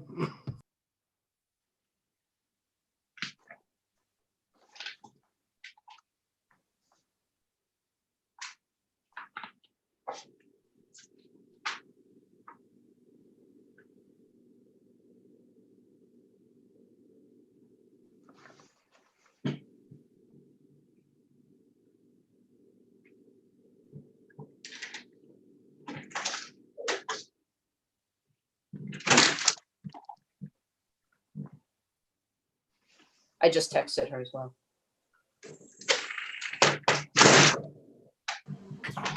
Has anybody tried Dell's Roadside? The Dell's, the new Yeah. cream? Yes. The ice cream is pretty good. Ice cream is delicious. My family just went to go get food for us, and they got me a burger. And every burger that I've had has been unreal. I mean, I forgot. I actually only have one person on here, so it doesn't really matter, but it is delicious. Oh, good to know. I had a bacon cheeseburger there. That's the only one I've had, and it was awesome. And someone had made a comment that their burgers were too rare, and so I was a little nervous, but it was perfect. Right.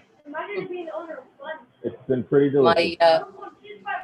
My son, who has strong opinions on all things including burger, said he said it's pretty good, but it's not as good a value as buns. He likes It's not buns. no, it is not as good as value as buns. I can tell you that.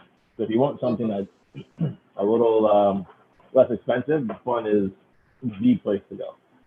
Yeah. I like them there too. Yeah, Mhm. they're Yeah.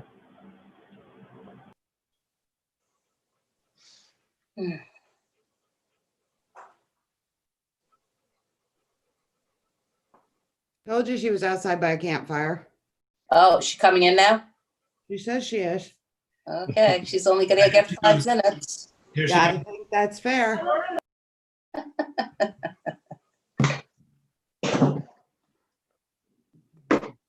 There she is. She has no audio. No. No audio. No audio. Unmute. No, she's No, not she's even. muted. She's just not connected. Brennan, can you hear me? Oh, connecting. There she goes. There she goes. You're getting there. Unmute. Now unmute. Yeah, she's good. You're Oh, good. You're good. okay, Brenda, can you hear us? Good now. No, we can't hear you. Brennan, call the office. Try talking. Quit smiling and call the office. Your time is ticking. 876. Can you hear me?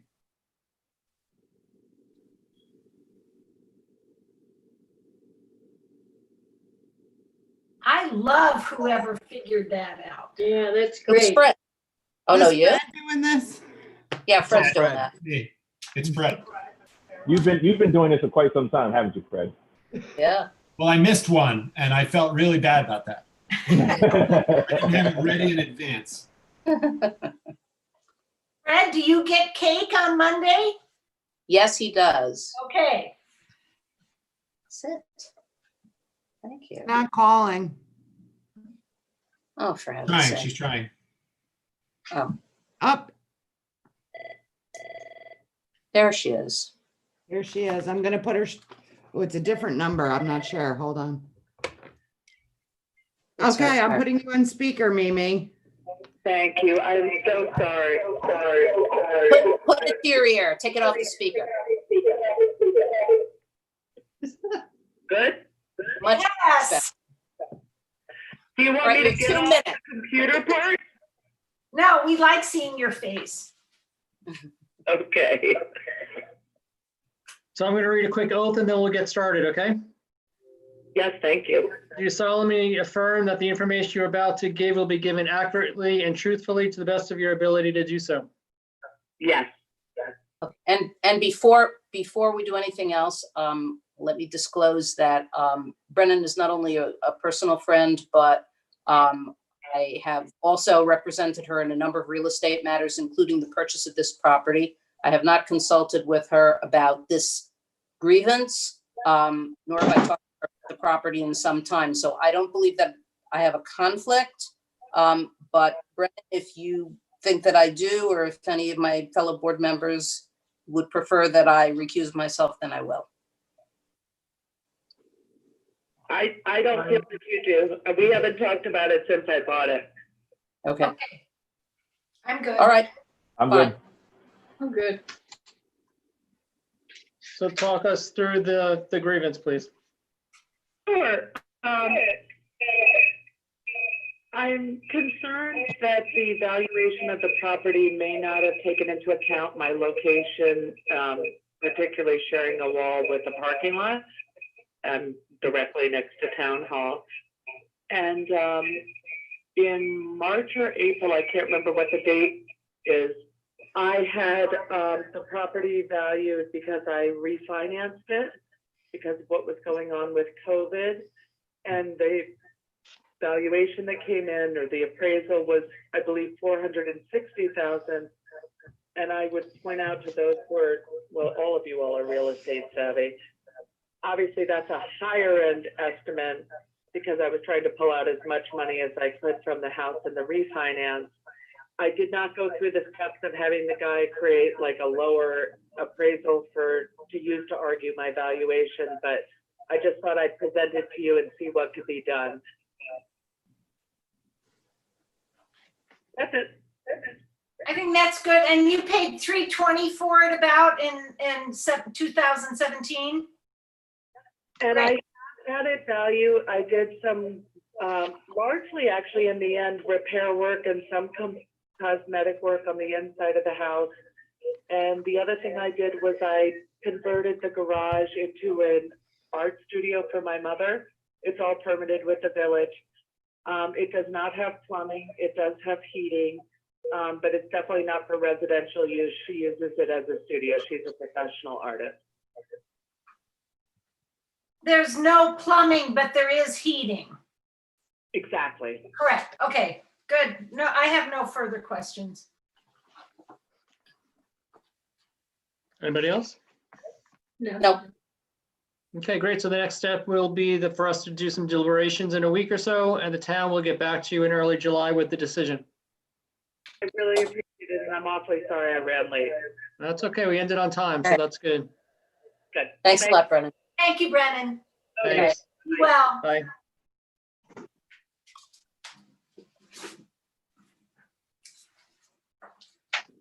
Do we have Beth and Parada? Not sure. 625-3287. No. Is Beth. That's Beth? Yes. Oh, is it? Okay. Yes, it is. Okay, let her in. Yeah.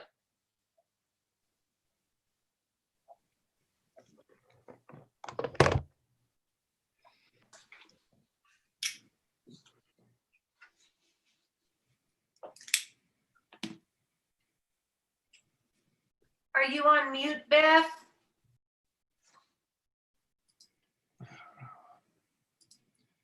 There you go. Beth, can you hear us? I can. How are you? Good. How are you? Good. Trying to get away from my dogs.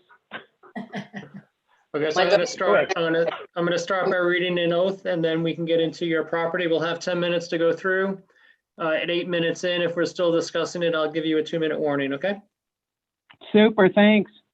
You solemnly affirm that information you're about to give will be given accurately and truthfully to the best of your ability to do so. Yes, I do. Okay, so tell us about your property and why you're here. I guess the letter speaks for itself, but I just want to reiterate that, I have 3/4 of an acre. I just happen to be, all of that happens to be in the village, and I'm getting taxed at a higher rate from the people across the street. I understand that it's an issue for most of the people that live here on Wine-Coop, on the west side of Wine-Coop. And I just feel that it's something that needs to be addressed. It doesn't seem that because I'm paying more taxes for the village, although if anybody mentions the village of Rhinebeck, they're not thinking Wine-Coop Lane. I've lived here since 1993. I've never had a sidewalk. I've had to walk out in the road with my children. So if someone's looking to have a house in the village, oh, look, I can go into the village. Well, yeah, you're going to go out on 308 on a road that we all know speeding is a problem. Or I have to cut along in the grass with my stroller if I have children to get over to Crosmore. And I just, I think at some point if somebody's going to say I got 2 houses to choose from, I can get more on the other side of Wine-Coop for the same money and be assessed at a different value with my land. And I just think it needs to be addressed. I think that needs to be taken into consideration when you look at everything in the place, there's things that need to be fixed in the house. Still, windows need to be replaced, just, general upkeep, but things that still need to be done. And if someone's coming to look at my house, it's certainly not worth $409,000. Anyway, that's what I would be looking at if I was looking at this house. I would go and look for something else. And I guess that's about it. I don't have a lot to argue. It's all put in my letter. And, my appraisal 5 years ago came in at 285. So in 5 years, I can't believe I went from 285 to 41 and then down to 409. I think that also has to be taken into consideration when, when you're looking at all the numbers. That's about all I got. Any questions? No, none. Does the board have any questions? No. No, thank you, Beth. Yeah, thank you. That was awesome. So the next step is for us to deliberate. We will do that in the next week or so, and a letter will go out from the town with the decision in early July. Great. I appreciate it. Thanks for listening to me. Thank you. Thank you. All right. Have a good night, everybody. You too. You too. Thanks. Bye-bye. Bye-bye.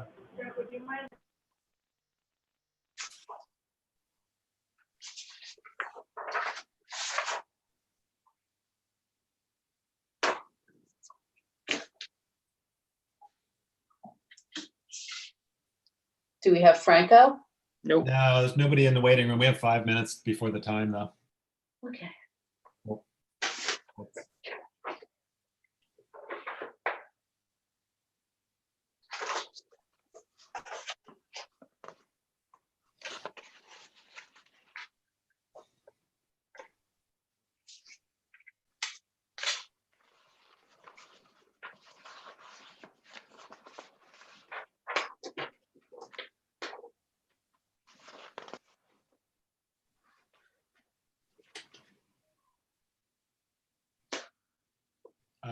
Let's see. I have Yeah, that's the number. want to go? Yep. Yeah. Oh. Okay.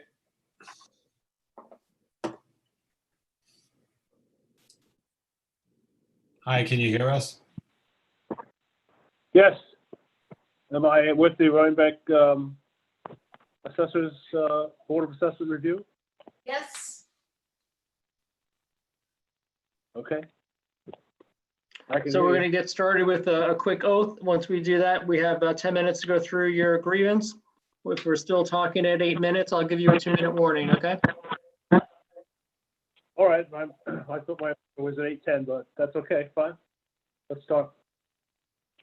Do you want to wait till 8:10 or you want to start now? I can start now, yeah. Okay. Do you solemnly affirm that the information you are about to give will be given accurately and truthfully to the best of your ability to do so? I do. Okay, great. So tell us about your property and why you're here.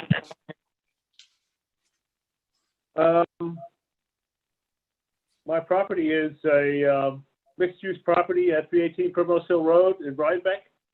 On my property in the area of argument is a renovated barn that I turned into a studio. I did that without the intention of living in it.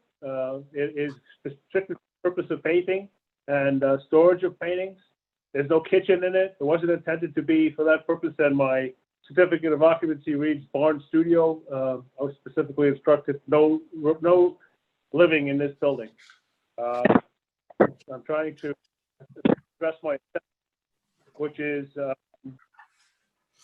based on barn studio and the land.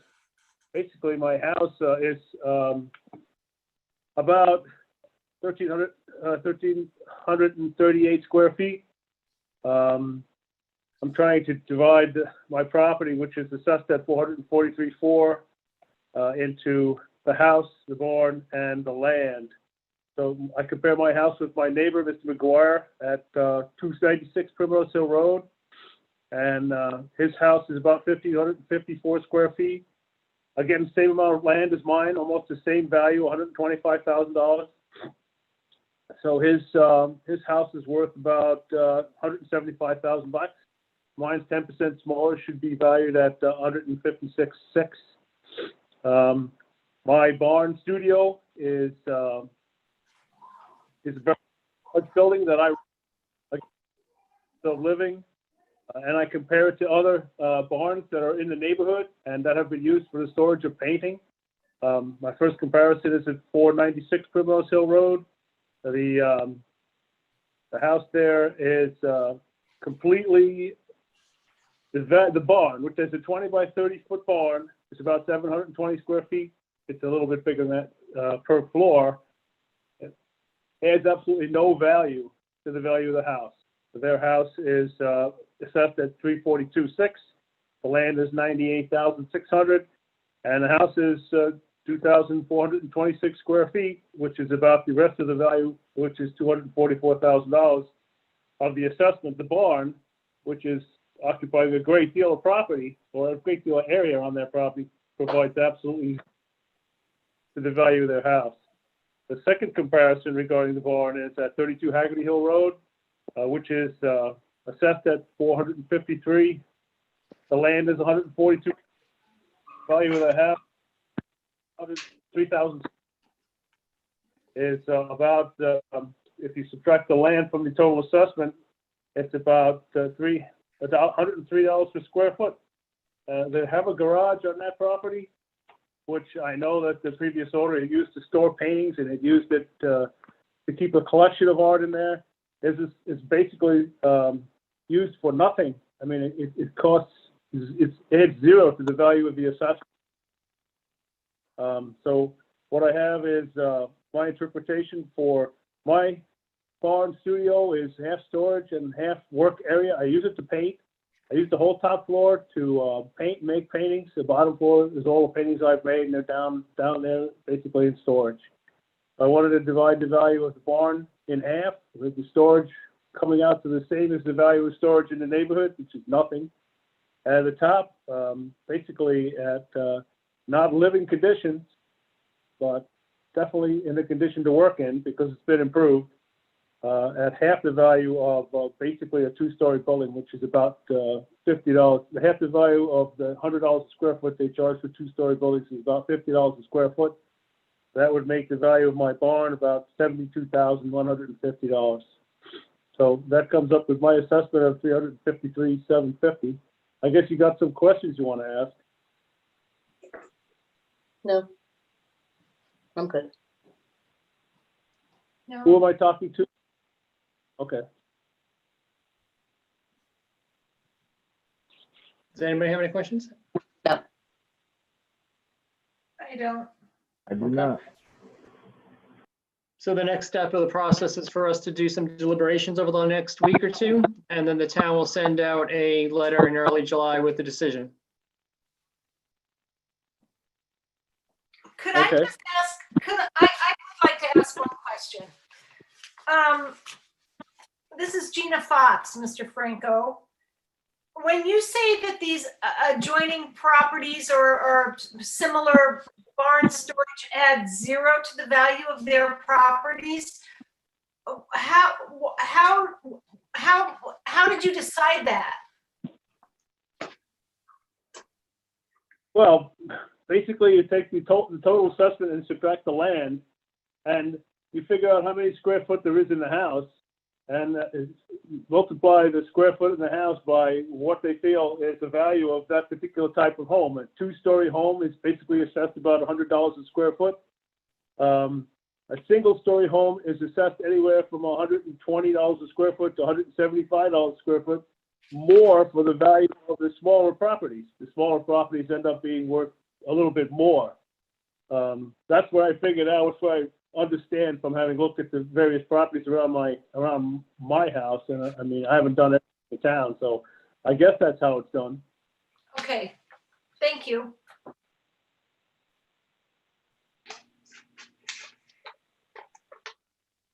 Okay, so as I said, we'll get a letter out from the town to you in early July with the decision. Thank you very much. Okay, thank you. Thank you. Thank you. Thank you, Rhinebeck. Hold on. That didn't get muted.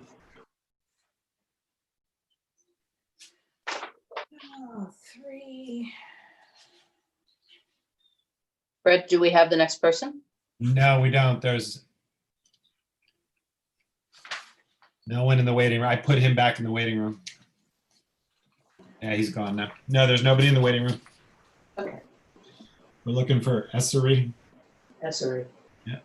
At 8:20. Does anyone know what that property is, Essery? I'm gonna Google it.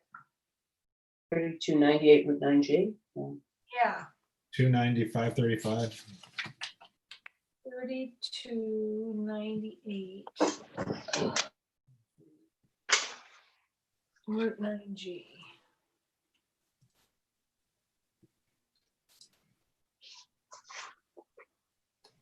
Ralph W. Essery, 3298 Route 9G. Yep.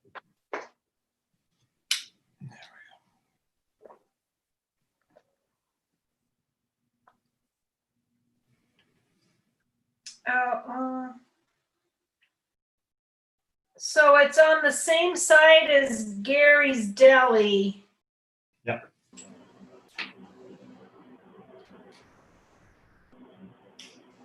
But it's far in the back, isn't it? Yeah. 5 acres. What's it look like? Where's the driveway? Can't. Question. It's hidden in the trees. Okay, so and that's not their swimming pool. Oh, I don't know if you guys can see it. Is there a swimming pool behind Gary's Deli? No. Oh, got it. No, no, no. It's not even close to Gary's Deli. It looks like tarps over a garden. Yeah, it looks like some Look, sort of a, when you zoomed way out, it looks like a swimming pool. As soon as you zoom in, you can see. Looks like some kind of cover on the ground. yeah.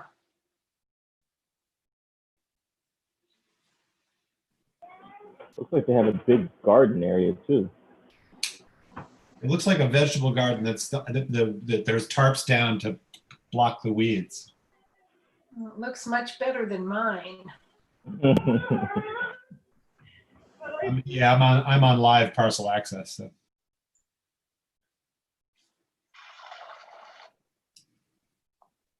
Yeah, it's some kind of plastic tarp.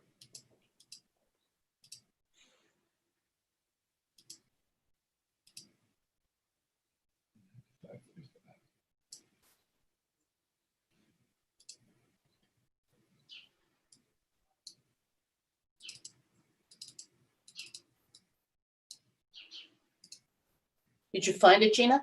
Yeah. Where is it? It's between the intersection of 9 and 9G and Miller Road. Oh. On which side? On the side of Gary's Deli. Oh, okay. East side of 9G. Correct. East side. Interesting. Which, by the way, Lisa, I have your husband and son to thank for turning me on to Gary's Deli breakfast sandwiches. Oh, they love. I know, they're huge fans. Okay, I've got Ralph. They are Yeah. delicious. Here comes Ralph. Okay.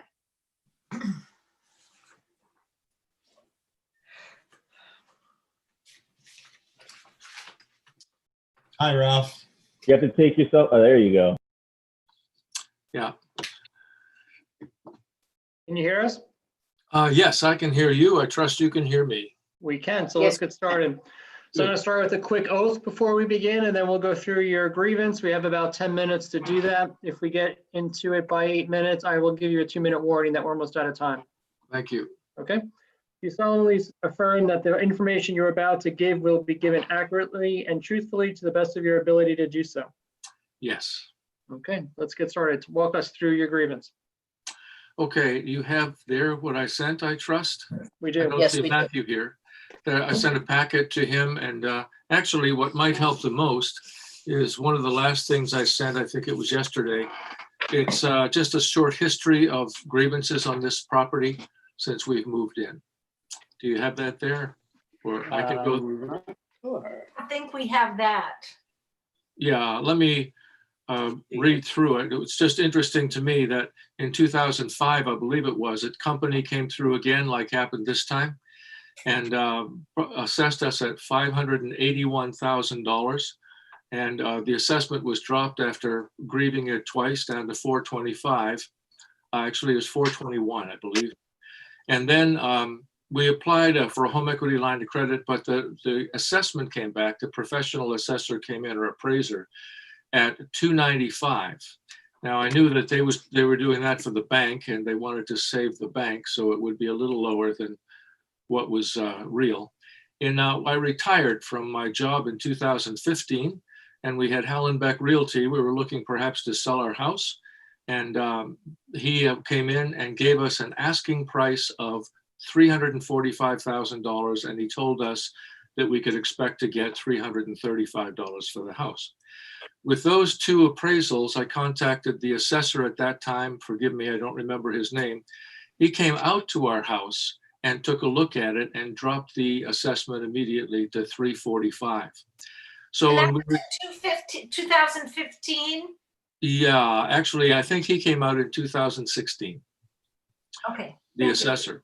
In 2020, we received the assessment of $581,200 again, which was amazingly close, if not perfect, to the one in 2005. We had Rhinebeck Realty come in recently and do another assessment of the house, or appraisal, and he reports that we could likely get it for $350, like at $350 for the house. He said that the best thing to look at for a comparison was One Kerr Lane. I think that was the one he mentioned, which went for finally $350 after $350,000 after being on the market for I forget how long. That information is there for you as well. So if you have any questions beyond that, I have no idea why these two times the assessment has been so incredibly overblown. But we did get it down. I didn't know to get it down further than the 421 once we got it to there. But then when the assessor did come out, when Paul came again, and he dropped it to 345, I did feel that was fair because it reflected the 100% value or sale value of our house.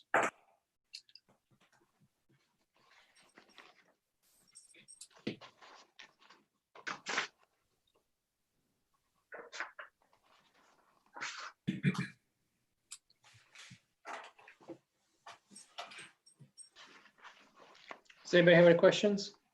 No. Okay, so That's an interesting history. It is an interesting history, and you're more than welcome to come out to the house if that'll help. Thank you. We'll give you a cup of coffee. Thank you.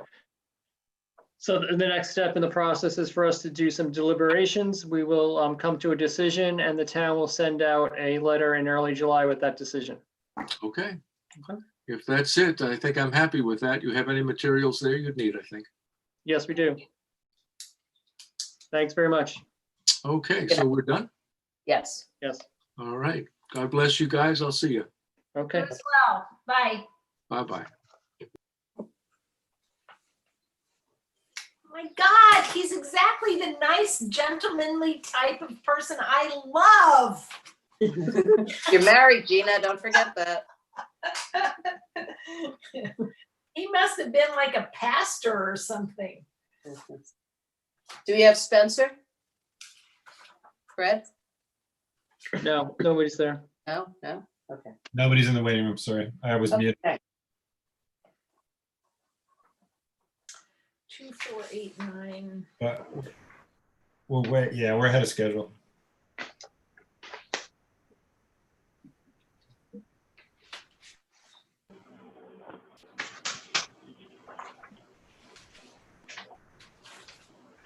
No.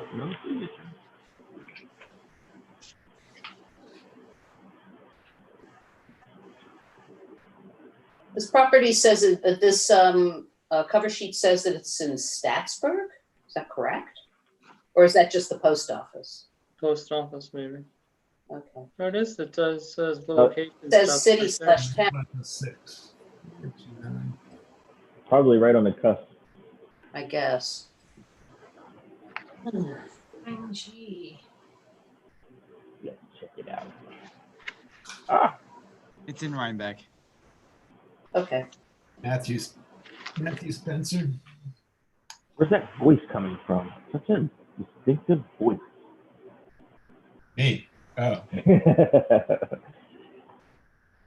I'm mumbling as I'm searching.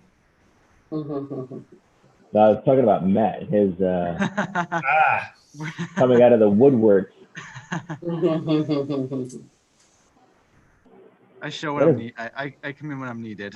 Yeah, right. That is a serious driveway that they have too. I was Like, just looking at that. I was just looking at that. Man, the plowing for that thing during the wintertime must be insane. But it was a clever use of this strange lot shape. Which Yeah. one? The Spencers? Yes. Yeah. Let me take a look. Because there's a carve out. Looks like Mhm. it might have been a subdivide. Oh, right.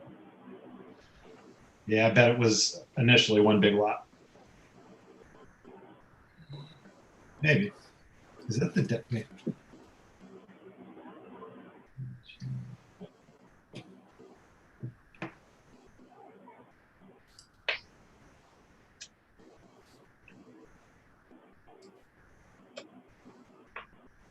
Oh, wow. Yeah, interesting. Very interesting. It's like I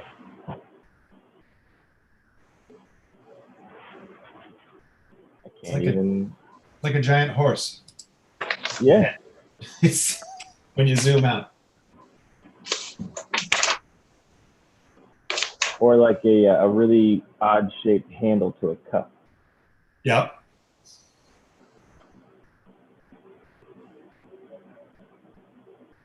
They must have been a part of that. The land must have been a part of that cul-de-sac. I mean, the neighborhood that got Primrose Hill neighborhood that got chopped off.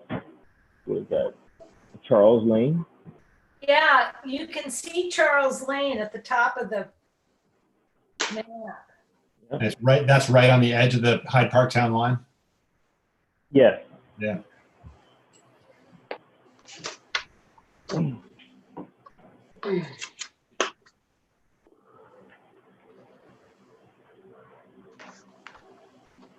That's Oh, they're right behind Countryside Animal Hospital. Yep.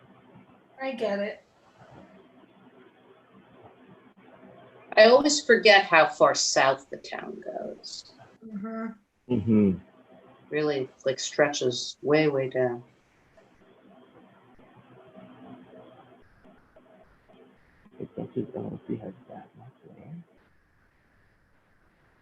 The trooper barracks in Rhinebeck. Mm-hmm. The one on, Yeah, the one on 9, one at the 4 lanes. yeah, that's Yeah. Rhinebeck. Yep. Am I seeing this correctly? That the Duchess has almost 81 acres. The Duchess, the one that the secret hotel, as they call it. Oh, the Duchess. I didn't think it had 81 acres, but It is a converted estate, so it's possible. well, you know, I was thinking. Remember Jerry, our guy, Yeah. has 4 acres that he wants to give away and no one can use. Those trooper barracks are looking for a new place to be. We've discussed a couple different plots. Of Jack plots Spencer. for them. I got For, Spencer. Ready? Oh, good. Yes. Oh yeah. Thanks, Fred. For Thank you, Chris.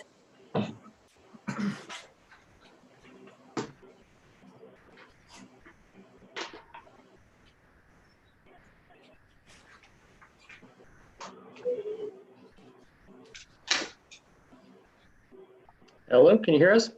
I can. Can you hear me? Yes, we can. Hi. Hi. So we're gonna get started with a quick oath and then we'll get into your property. We have about 10 minutes to review that. Let's do At the it. 8-minute point, I will give you a heads up with their 2 minutes left. Okay. Ready. You solemnly confirm that the information you're about to give will be given accurately and truthfully to the best of your ability to do so.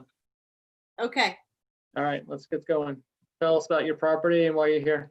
Well, you did get the paperwork that I supplied, correct? I had Yeah. a recent assessment and then I had some comparable homes to mine that were recently sold. And I am here because I feel that the 415 is that I'm presently have as my assessment is very accurate and true to my existing home. And there's absolutely no reason for it to go up. And I felt my documentation was strong enough to support that. So what do you guys think?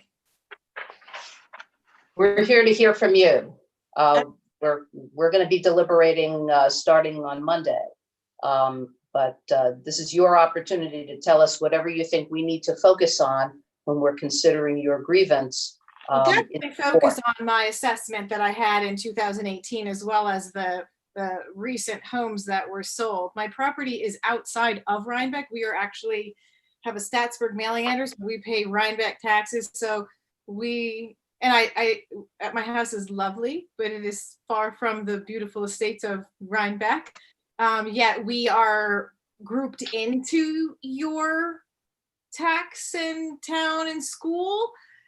We've struggled for the last 20 years with our home to keep it at a low level. And we actually had to go to court a few years ago, the last time that they appraised it, and went with your town lawyer against the judge and came up with 415, which we felt was fair, and just want to keep it the same because we haven't changed anything. Okay, so yes, it's appraised at 415. That's what the present assessment is that that I received when we went to court a couple years ago when Emery was still the town assessor. When we had it appraised in 2018, it came in at 387, I believe. Well, this inspection report that you attached to your grievance. Oh, actually 374, yes. Yes, so that one was, I'm just looking for the date on that. 2018, because we. 2018, right, and it has an appraised value, of 374,266. Yep, exactly. So, okay. So I thought you had said a different figure, so I wanted to be sure. Well, we are presently assessed at 415. That's Right. what it has been assessed for the taxes. That's what the tax roll had it on until you guys have decided to raise it.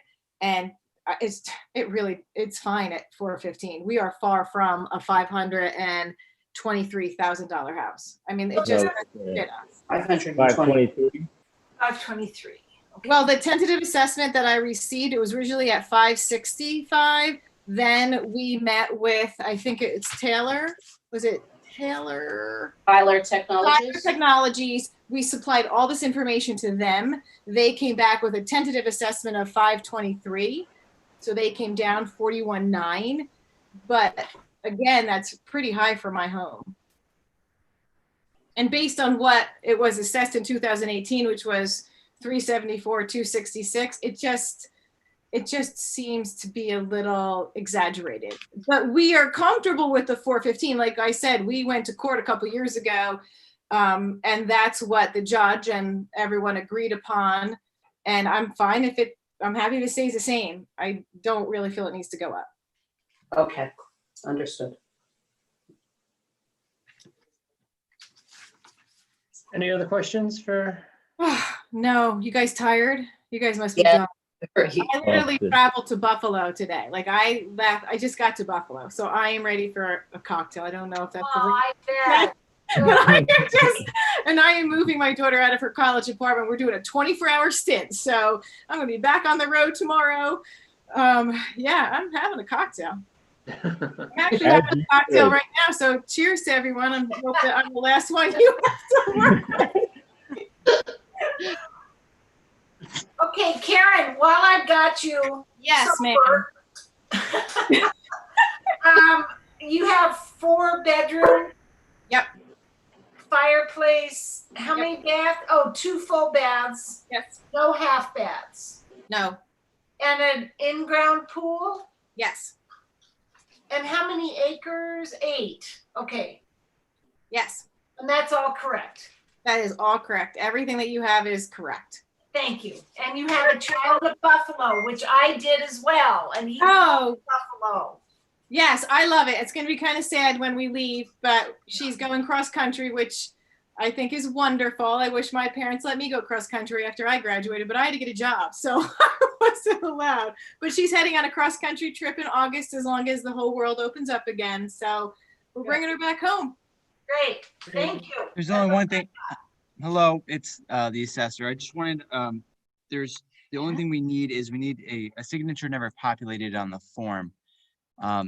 So I think I came and signed the form. Is that the one you're? did you?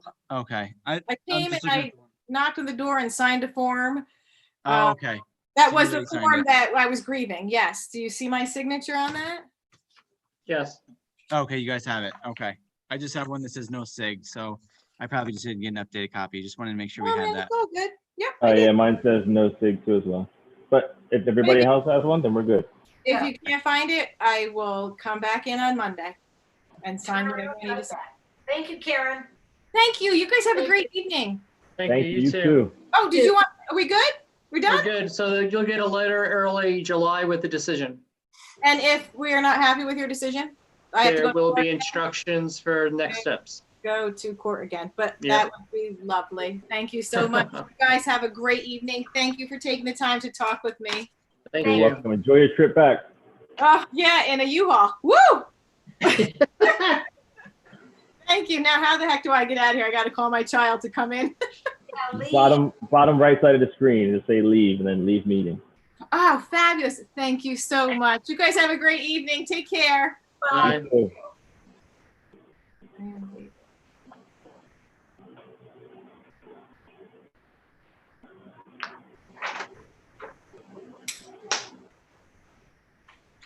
Now we have the Mabrys again.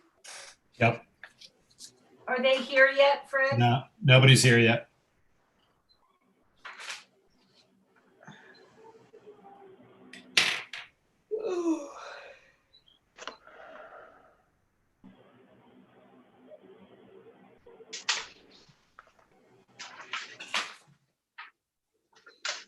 Does anybody need a mask for Monday? No, I have. I have to.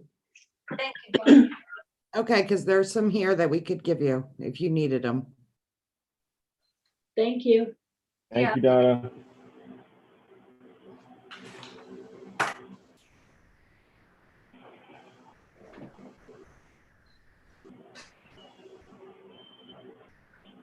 Oh, Gina, let me see.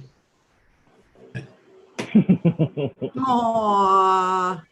The cat lover. Yay. Well, I She's a killer. She's a You killer have both. machine. You have cat and a dog. Yep, both rescues. Oh. My friend was dying and she wanted me to take her cat. And I said, I had a political kid living with me and I just had a feeling he was going to be like totally allergic. And yeah, of course he was. So I said, Kathy, I just can't take her. I can't take her. And then he got fired from the campaign. So I called her and I said, okay, I can take your cat. And then she died the next day. And the doctor told me that she was just waiting for me to take her cat. Okay, Vicky's here. It's a heavy story. Mabrys are here. All right, bring them in. Put them in.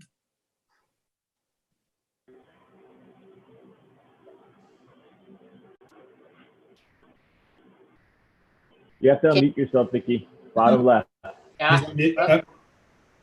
One more time. One more time. It's because I'm trying to unmute her and then she unmutes herself. And then I unmuted Unmutes herself. myself. Yeah, I was like, oh, great, I'm talking to a cat. I wish my cat was here. So we'll get started with a quick quote, oath, if you can hear me, and then we'll talk about your property. We'll have about 10 minutes to do that. Okay. 8-minute warning. I will give you a 2-minute warning just to let you know we're getting close to the end of the time. All right. You solemnly affirm that the information you are about to give will be given accurately and truthfully to the best of your ability to do so. Correct, yes. Okay, let's get started. Tell us about your property while you're here. Well, my property, I feel like there was a time when things were worth a whole lot more money than they are now, which is why I attached some of the information about things that have sold that are about the same size as my property. And then I looked at the tax and the estimated tax, and mine is quite a bit higher than most of those, except with the exception of the one on Old Albany Post Road. Part of that, I'm sure, is because I'm in Hyde Park Schools. This one little tiny end of Primrose Hill Road is town of Rhinebeck, but is in Hyde Park Schools, which I'm sure you know is much higher. So when I got this, it shows that I'm going back up to $20,274 just for school tax, and I'm at almost $5,000 for town tax.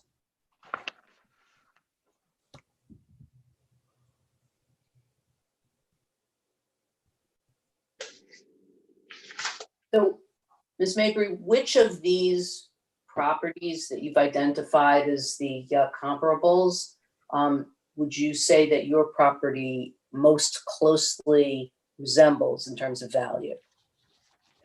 You know, I don't know in terms of value. What I did was go on Realtor.com, Zillow, some of the housing sites, and I looked at the pictures of, and I put in 4 bedrooms, 3+ bathrooms. And then I looked at the ones that looked most like my house. So I didn't try to find new houses, new build. Mine is a house from, some records say 1840s, others say 1860s. And when we bought it, it's in the Winnicke Land Trust. So it's in 25 acres in Winnicke Land Trust, which we cannot sell, can't cut down the trees. They had a really, really hard time selling the house. It had been on the market for probably about a year, because it was in such terrible shape, and it had been vacant for quite a while because the owner had died in her 90s. She was living here alone. She was in her 90s. So the house had been vacant. It was kind of infested with critters and snakes and all kinds of stuff.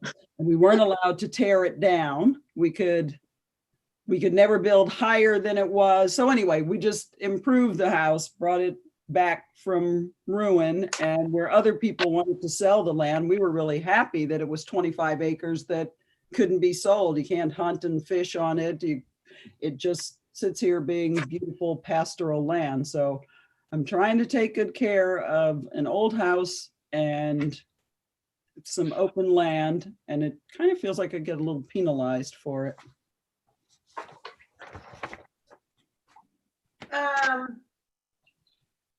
Can I call you Vicky? Yes. Okay, Vicky,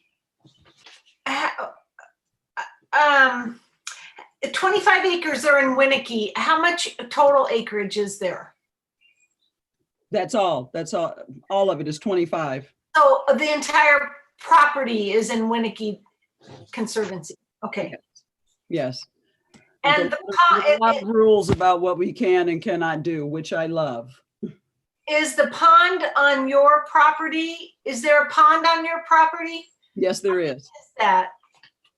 Sorry? How big is that? Do you know? Is it a half an acre, quarter of an acre? I'm sorry. I have no idea what the size of the acre actually is. I'm sorry. Portion of the lake within the 25 acres? I'm sorry, say that again. The entire lake, pond within the 25 acres? Yeah, so the pond is probably an acre or less, I would guess. It's not a big, not a giant pond. It's bigger than a koi pond, but it's not a lake. It's still a pond. Okay. And yes, down at the bottom of that, I guess the very tip end of the pond is actually Hyde Park. So I also pay town of Hyde Park taxes. It's tiny. It's like, of course you do, $25 or something. It's nothing much. And it's 4 bedrooms or 3 bedrooms and 2 baths. What was it? No, it's 4 bedrooms and 4.5 baths. Thank you. There was a little part, the contractor came and said, this looks like a trailer that somebody drove up to the end of the house. Let's tear it down. And I said, well, it's here. Let's incorporate it and make it look nice. So that became basically the 4th bedroom.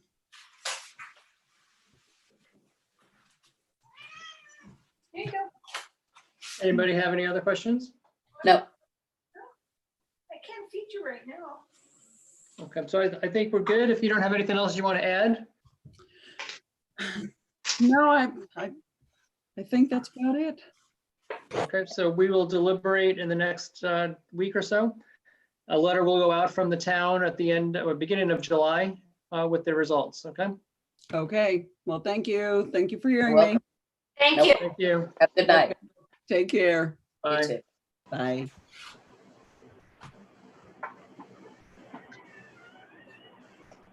We are at the Last one. finish line. Not here yet. Oh, Right, I'm gonna feed my cat. couldn't they be early? I happen to know these people. They're friends of mine. So I'm going to record. So call them and tell them to get on the phone. Yes. I have. They're cat lovers. Mhm. Sandra? Oh, isn't Sandra the Librarian at the Morton Library. yes, she is. Sean and Sandy. I know them through Richard Kopashinsky. Yep. The unofficial mayor of Rhinecliff. Yes, he. Anybody who has hair like that, you gotta appoint them something.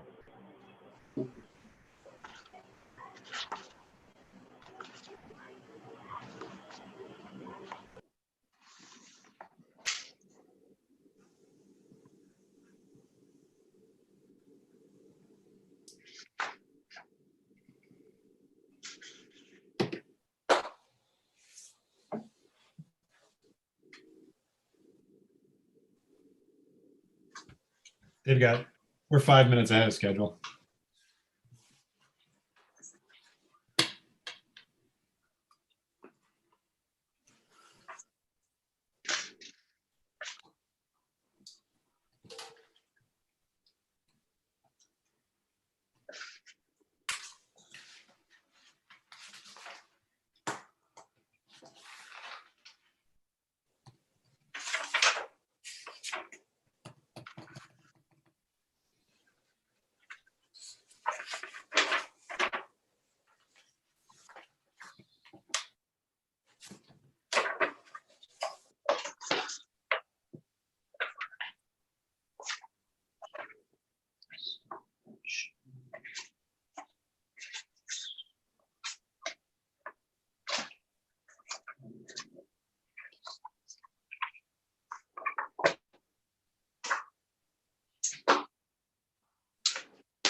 You all look like you're taking a nap. Oh, Every one of you had your heads facing down like you were taking a little nap.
Somebody want to reach out and see if they're having trouble getting in?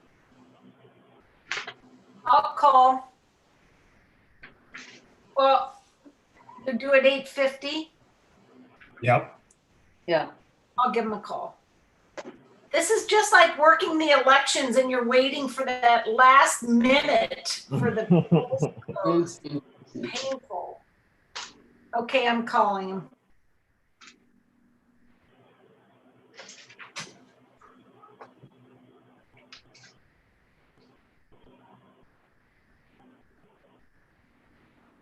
Hi, Sean. Are you trying to call in to the Board of Assessment Grievance Board?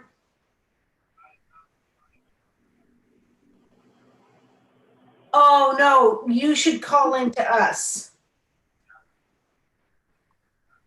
Okay, do you have a Zoom or should I, would you be on video or do you want me to just put you on speaker and go through it?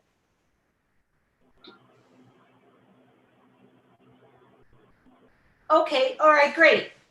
Do you have your paperwork with you or are you ready? Should I just put you on speaker?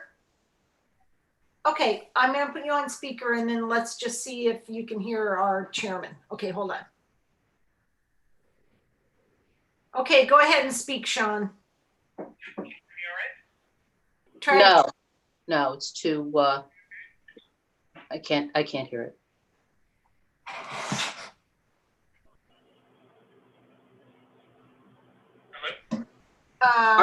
Are you on speaker, sir? Yes, I am. Are you talking to me? Yes. Yeah. Can you take yourself off speaker and put your, just hold the phone up and speak into the receiver? Because we're having difficulty hearing you. But it's going to be more difficult for my wife to hear this conversation. Is there another way to communicate with you? If you can call into the Zoom, then we can do it that way. You don't have to have a video. You can call in from your phone. What's the number? Fred, can you help? Yep, hang on.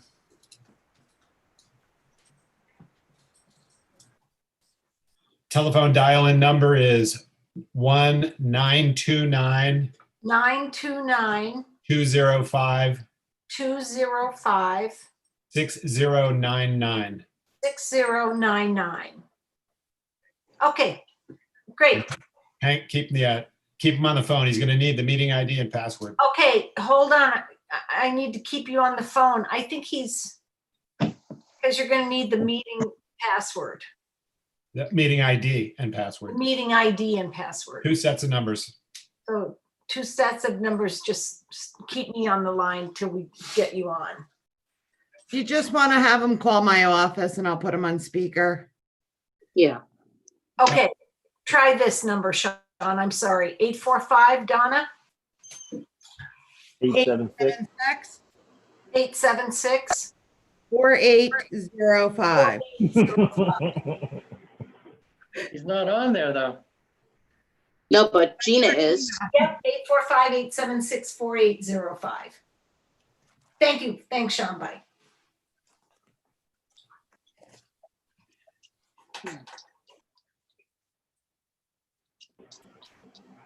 Fred, you got to help your friends do this. I think that's what he's doing now.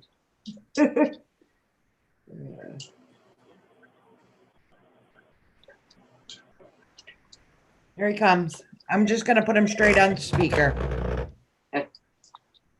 Hello? Yes, this is Sean Thompson calling the number I was given. Yes. You're speaking to the grievance board. Go ahead and speak. That's great. How are you? Good. Good. How are you? So we're going to start with an oath before we get started, and then we'll talk about your property. We'll have 10 minutes to go through. If we're still talking at 8 minutes, I'll give you a 2-minute warning, okay? Yeah, sure. Sure. Do you solemnly affirm that the information you're about to give will be given accurately and truthfully to the best of your ability to do so? That's correct. Okay, so tell us about your property and why you're here. Originally, we received what was called your tentative assessment after the preliminary assessment, and those numbers seemed astronomically high for our property and our area. In calling prior to the grievance day, we were then sent over some comparables to take a look at as what was used to value our property, and they seemed also a little out of skew. We went into the posted information to review even on the new tentative tax assessment of other properties, and we had emailed over 6 properties that just came up automatically that seemed a lot closer to our property as far as size and what have you, bedrooms, square footage, stuff like that, and land mass, with a lot lower tentative tax assessments. So we were obviously lined up to sign up for grievance day then.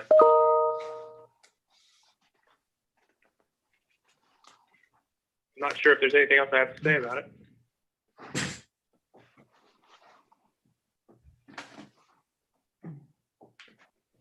Is there anybody there? Lisa, you're muted. Sorry. Can you walk us through the comparables that you gave us and, explain why you think they are or are not good comparables for your property? I'm sorry, which ones? The one you sent me or the ones I emailed back with my grievance day application? Well, I'm looking at the ones that are attached to your complaint. So those are the ones that I mean. You can focus on whichever ones you think would be most useful for us in making our decision. But, we'd like to hear what your thoughts are about why these are or are not good comparables, whatever your view is on that. Okay, so more specifically, if you're talking about the ones I sent you with my grievance day application, I just randomly picked 6 properties that looked a little more similar to ours with more recent sale dates than the 5 comparables that were sent over that were assumably used for our tentative assessment. And these Okay. came closer, as I mentioned before, in square footage, in land mass, which again, unless there's some other values or details that are used to compare properties, I might not know about that. But from what I just know on the outside of, again, number of bedrooms, number of bathrooms, square footage, land mass, the 6 properties I sent over seem a lot closer, and especially with more recent sale dates than the 5 comparables that were sent over prior to. I'm not sure if you need any additional details than that. I'm not sure what I should go into. When did you buy your house, Sean? We purchased our house in 2009. And what did you pay for it? $283. And have you done anything to it? Not specifically. We've done some minor interior stuff like the new bathroom sink and stuff like that. So you bought it, you think it's lost value in the last 11 years? I wouldn't say that it's lost value, but again, in using the comparables of the recent sales in the area over the past couple years, I would say that it's less in line with the 5 comps that you guys sent over earlier than with what I sent you with the grievance day application. How much acreage do you have? I think it's about 1.3. And how many bedrooms? 2. And baths? 1 bathroom. We have no attic or basement. We're on slab. We have a storage shed that's attached to the house out back that's been previously determined as livable space. There's no insulation in that, and it's just used for storage. Okay, I have no further questions. Anybody else? No. So we will deliberate on this in the next couple of weeks, and a letter will come out from the town in early July with a decision. Okay, that sounds good. Okay, great. Thanks for Thank you. getting on. Thank you very much. Got it. Thank you for your time. I appreciate it. Thank you. Good night. Good night.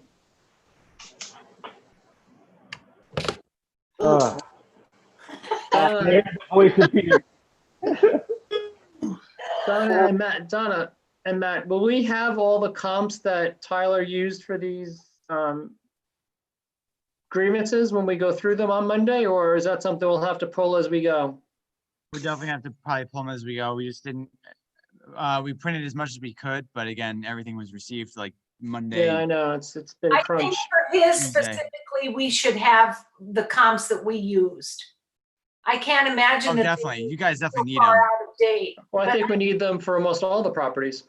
Yeah, Yeah. absolutely. I mean, there's a couple that had them, but the majority did not, so. Right, right. There were also a couple that had assessor's notes. Are there more Yes. notes? Those are, so any applications I reviewed that were received before that I could review, that, you know, if there's any major, if I could potentially do a stipulation or if there was any errors, you know, I really was focusing on that. I wasn't really focusing on, at this point, arguing obviously between our comps and other Okay. comparables. So I left that kind of for, you know, the process, but most of the applications I post open book were received like Monday or Tuesday, so I Okay. didn't get the chance to review No, it anymore. that's fine. I didn't mean that to sound like No, absolutely. like criticism. I was just wondering if we had No. all of the notes that there were for the properties. Yes, yes. Okay. Everything I could potentially put a note on, I did. Okay.